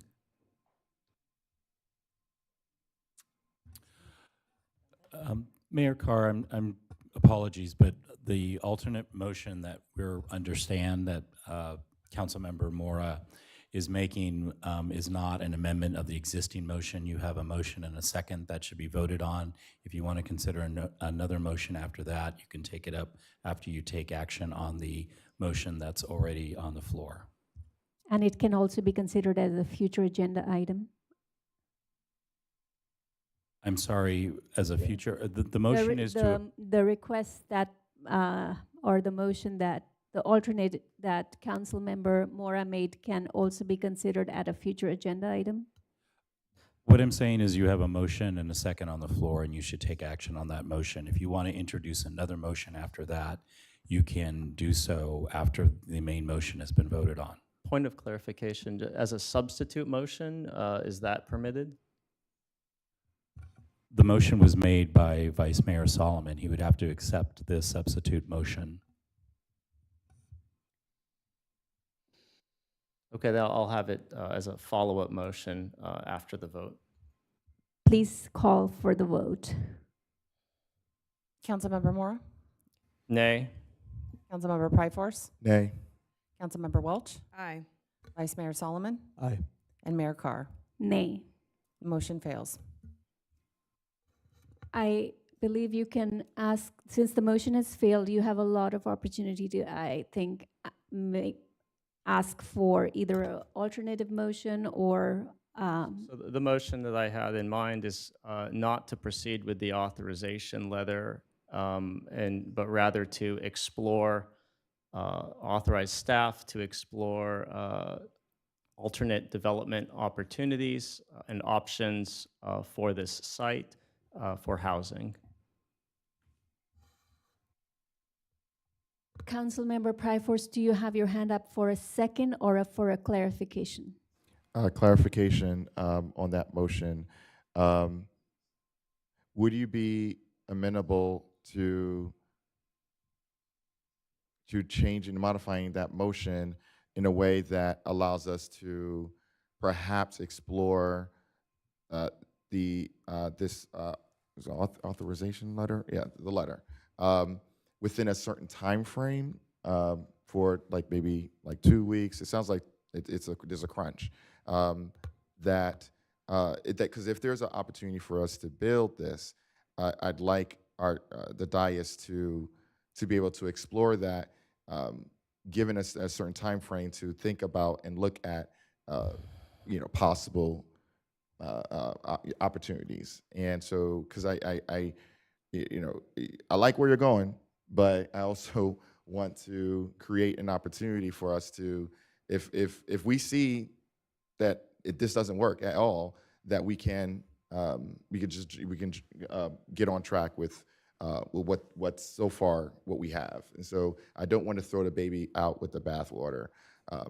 Yeah. So that's, would you be amenable to that? A certain time frame? Are you saying continue to explore the 100% affordable development that is currently being proposed? That we continue to explore what you've suggested, well, an alternate use for the land, but we do it within a certain time frame. That if we that should we change trajectory and within that time frame we don't see any other option, then we get back to what we can do, rather than just sort of keeping the site the way it is. And so essentially it just places pressure on us to figure it out, to learn, perhaps do a site visit, like those sort of things. Okay, a whole lot of folks are talking to our city attorney, so I think I'm trying to figure out how much of this I think it's better that if we defer to the city attorney's advice on whether an alternative motion would be an option at this time, or whether it can be proposed as a future agenda item. Would you like to weigh in, Mr. Kennedy? Thank you, Mayor Carr. I'd like to defer to staff on this. She can address whether or not alternative options could be considered at this time. Thank you. In order for the city to explore an alternative option on this site, we would have to terminate the agreement with EAH. So we would need direction from the city council today to terminate that agreement. That is the only way legally we can explore any other option on this site. All right, in that case, I would ask Councilmember Mora to hold off on his motion. I'm amenable to a future agenda item to explore. All right, we will explore that as an option on the future agenda item. At this time, we are not exploring any further motions on this item or any alternatives on this item. The vote has been taken on this item and have been counted. And Councilmember Pryforce, do you have a comment? I'm just confused because I maybe I'm just not getting this right, because first it was the July application that we need to make sure we get in. So there's July, and then there's a deadline. I think you said LDDP or something like that, but you never really gave us a date on that in terms of like how our contract works. And now it's like, okay, we need to figure out today. So I'm trying to figure out what's the wiggle room. Okay, so the city is currently under a contract with EAH to develop this site as intergenerational housing. That agreement expires in October of 2026. EAH is currently looking for a commitment from the city for financial resources to apply for low-income housing tax credits. That application is in July.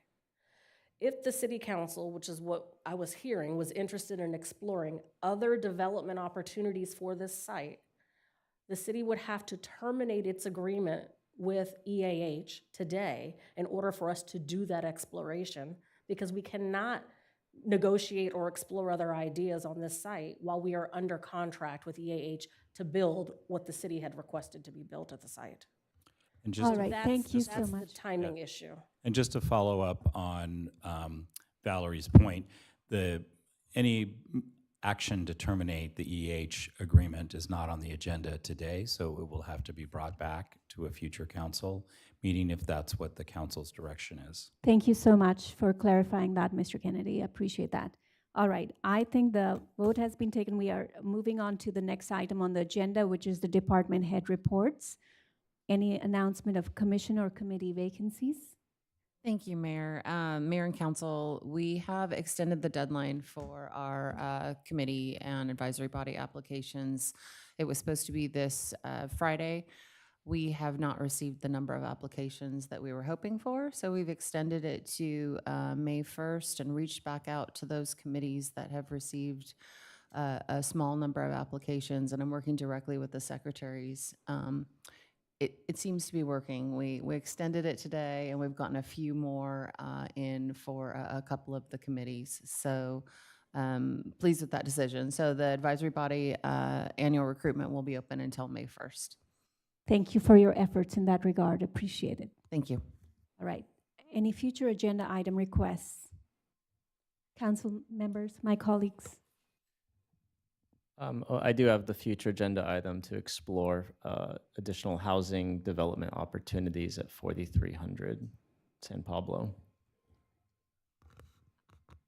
I will go ahead and, I will second that request to explore that.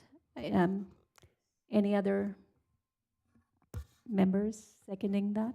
Or- Would you be amenable to placing a time frame for that exploration? I would defer to the staff. I know a lot of effort needs to go into these types of explorations, so I think whatever's feasible, I would defer to their judgment. If I may, Mayor Carr, in response to the council member's comments, I believe staff could go into closed session on May 5th to discuss this matter in closed session. Thank you, City Attorney. Council Member Mora, did you have any timeline for that, or are you okay with that? Sure, May 5th is fine. Yeah, so Right. there's no, I'm not attaching a timeline to it, so it's up to staff discretion. I will support that item, and then Council Member Pryforce supports that item as well. So we can put it on future agenda item request. Since it's supported by majority, any other future agenda item requests? Council Member Pryforce. Actually, I have a question for the city attorney. Is it possible to have a conversation with EAH and then report that as ex parte communication? Councilmember Pryforce, I'm not quite sure what you're asking. Sure. So if let's say if we were to go back in contract with EAH. You are in contract with Yes, EAH. yes. But we are also, well, yeah, so of course, so we are in contract. So then would it be okay for me to engage with EAH and then report that as? I would indicate that you need to go through the city manager with any discussions with EAH. Okay. I would encourage individual council members not to have direct communications with our contractor. Okay, got it. Okay, thank you. Any future agenda items? Council Member Pryforce. I invite this body to explore the Pledge of Allegiance being discussed in these chambers, which I will demonstrate. I pledge allegiance to the flag of the United States of America and to the republic for which it stands, one nation, indivisible, with liberty and justice for all. Thank you, Council Member. I do have a question on future agenda item requests. I think SB 707 was to come forth. I would just indicate that I believe Councilmember Pryforce asked for a future agenda item. Thank you. Take Is action. there any support for this item? Seeing no support, this item fails. And I will ask my question regarding the SB 707. I just want to know if it's already on agenda, on a future agenda item request. I heard that it was coming to this body in April sometime. Yes, Madam Mayor, that item is coming to this body on May 5th. Thank you. I have nothing further. Any other items? Okay, it is now 10:01 p.m. This meeting is adjourned.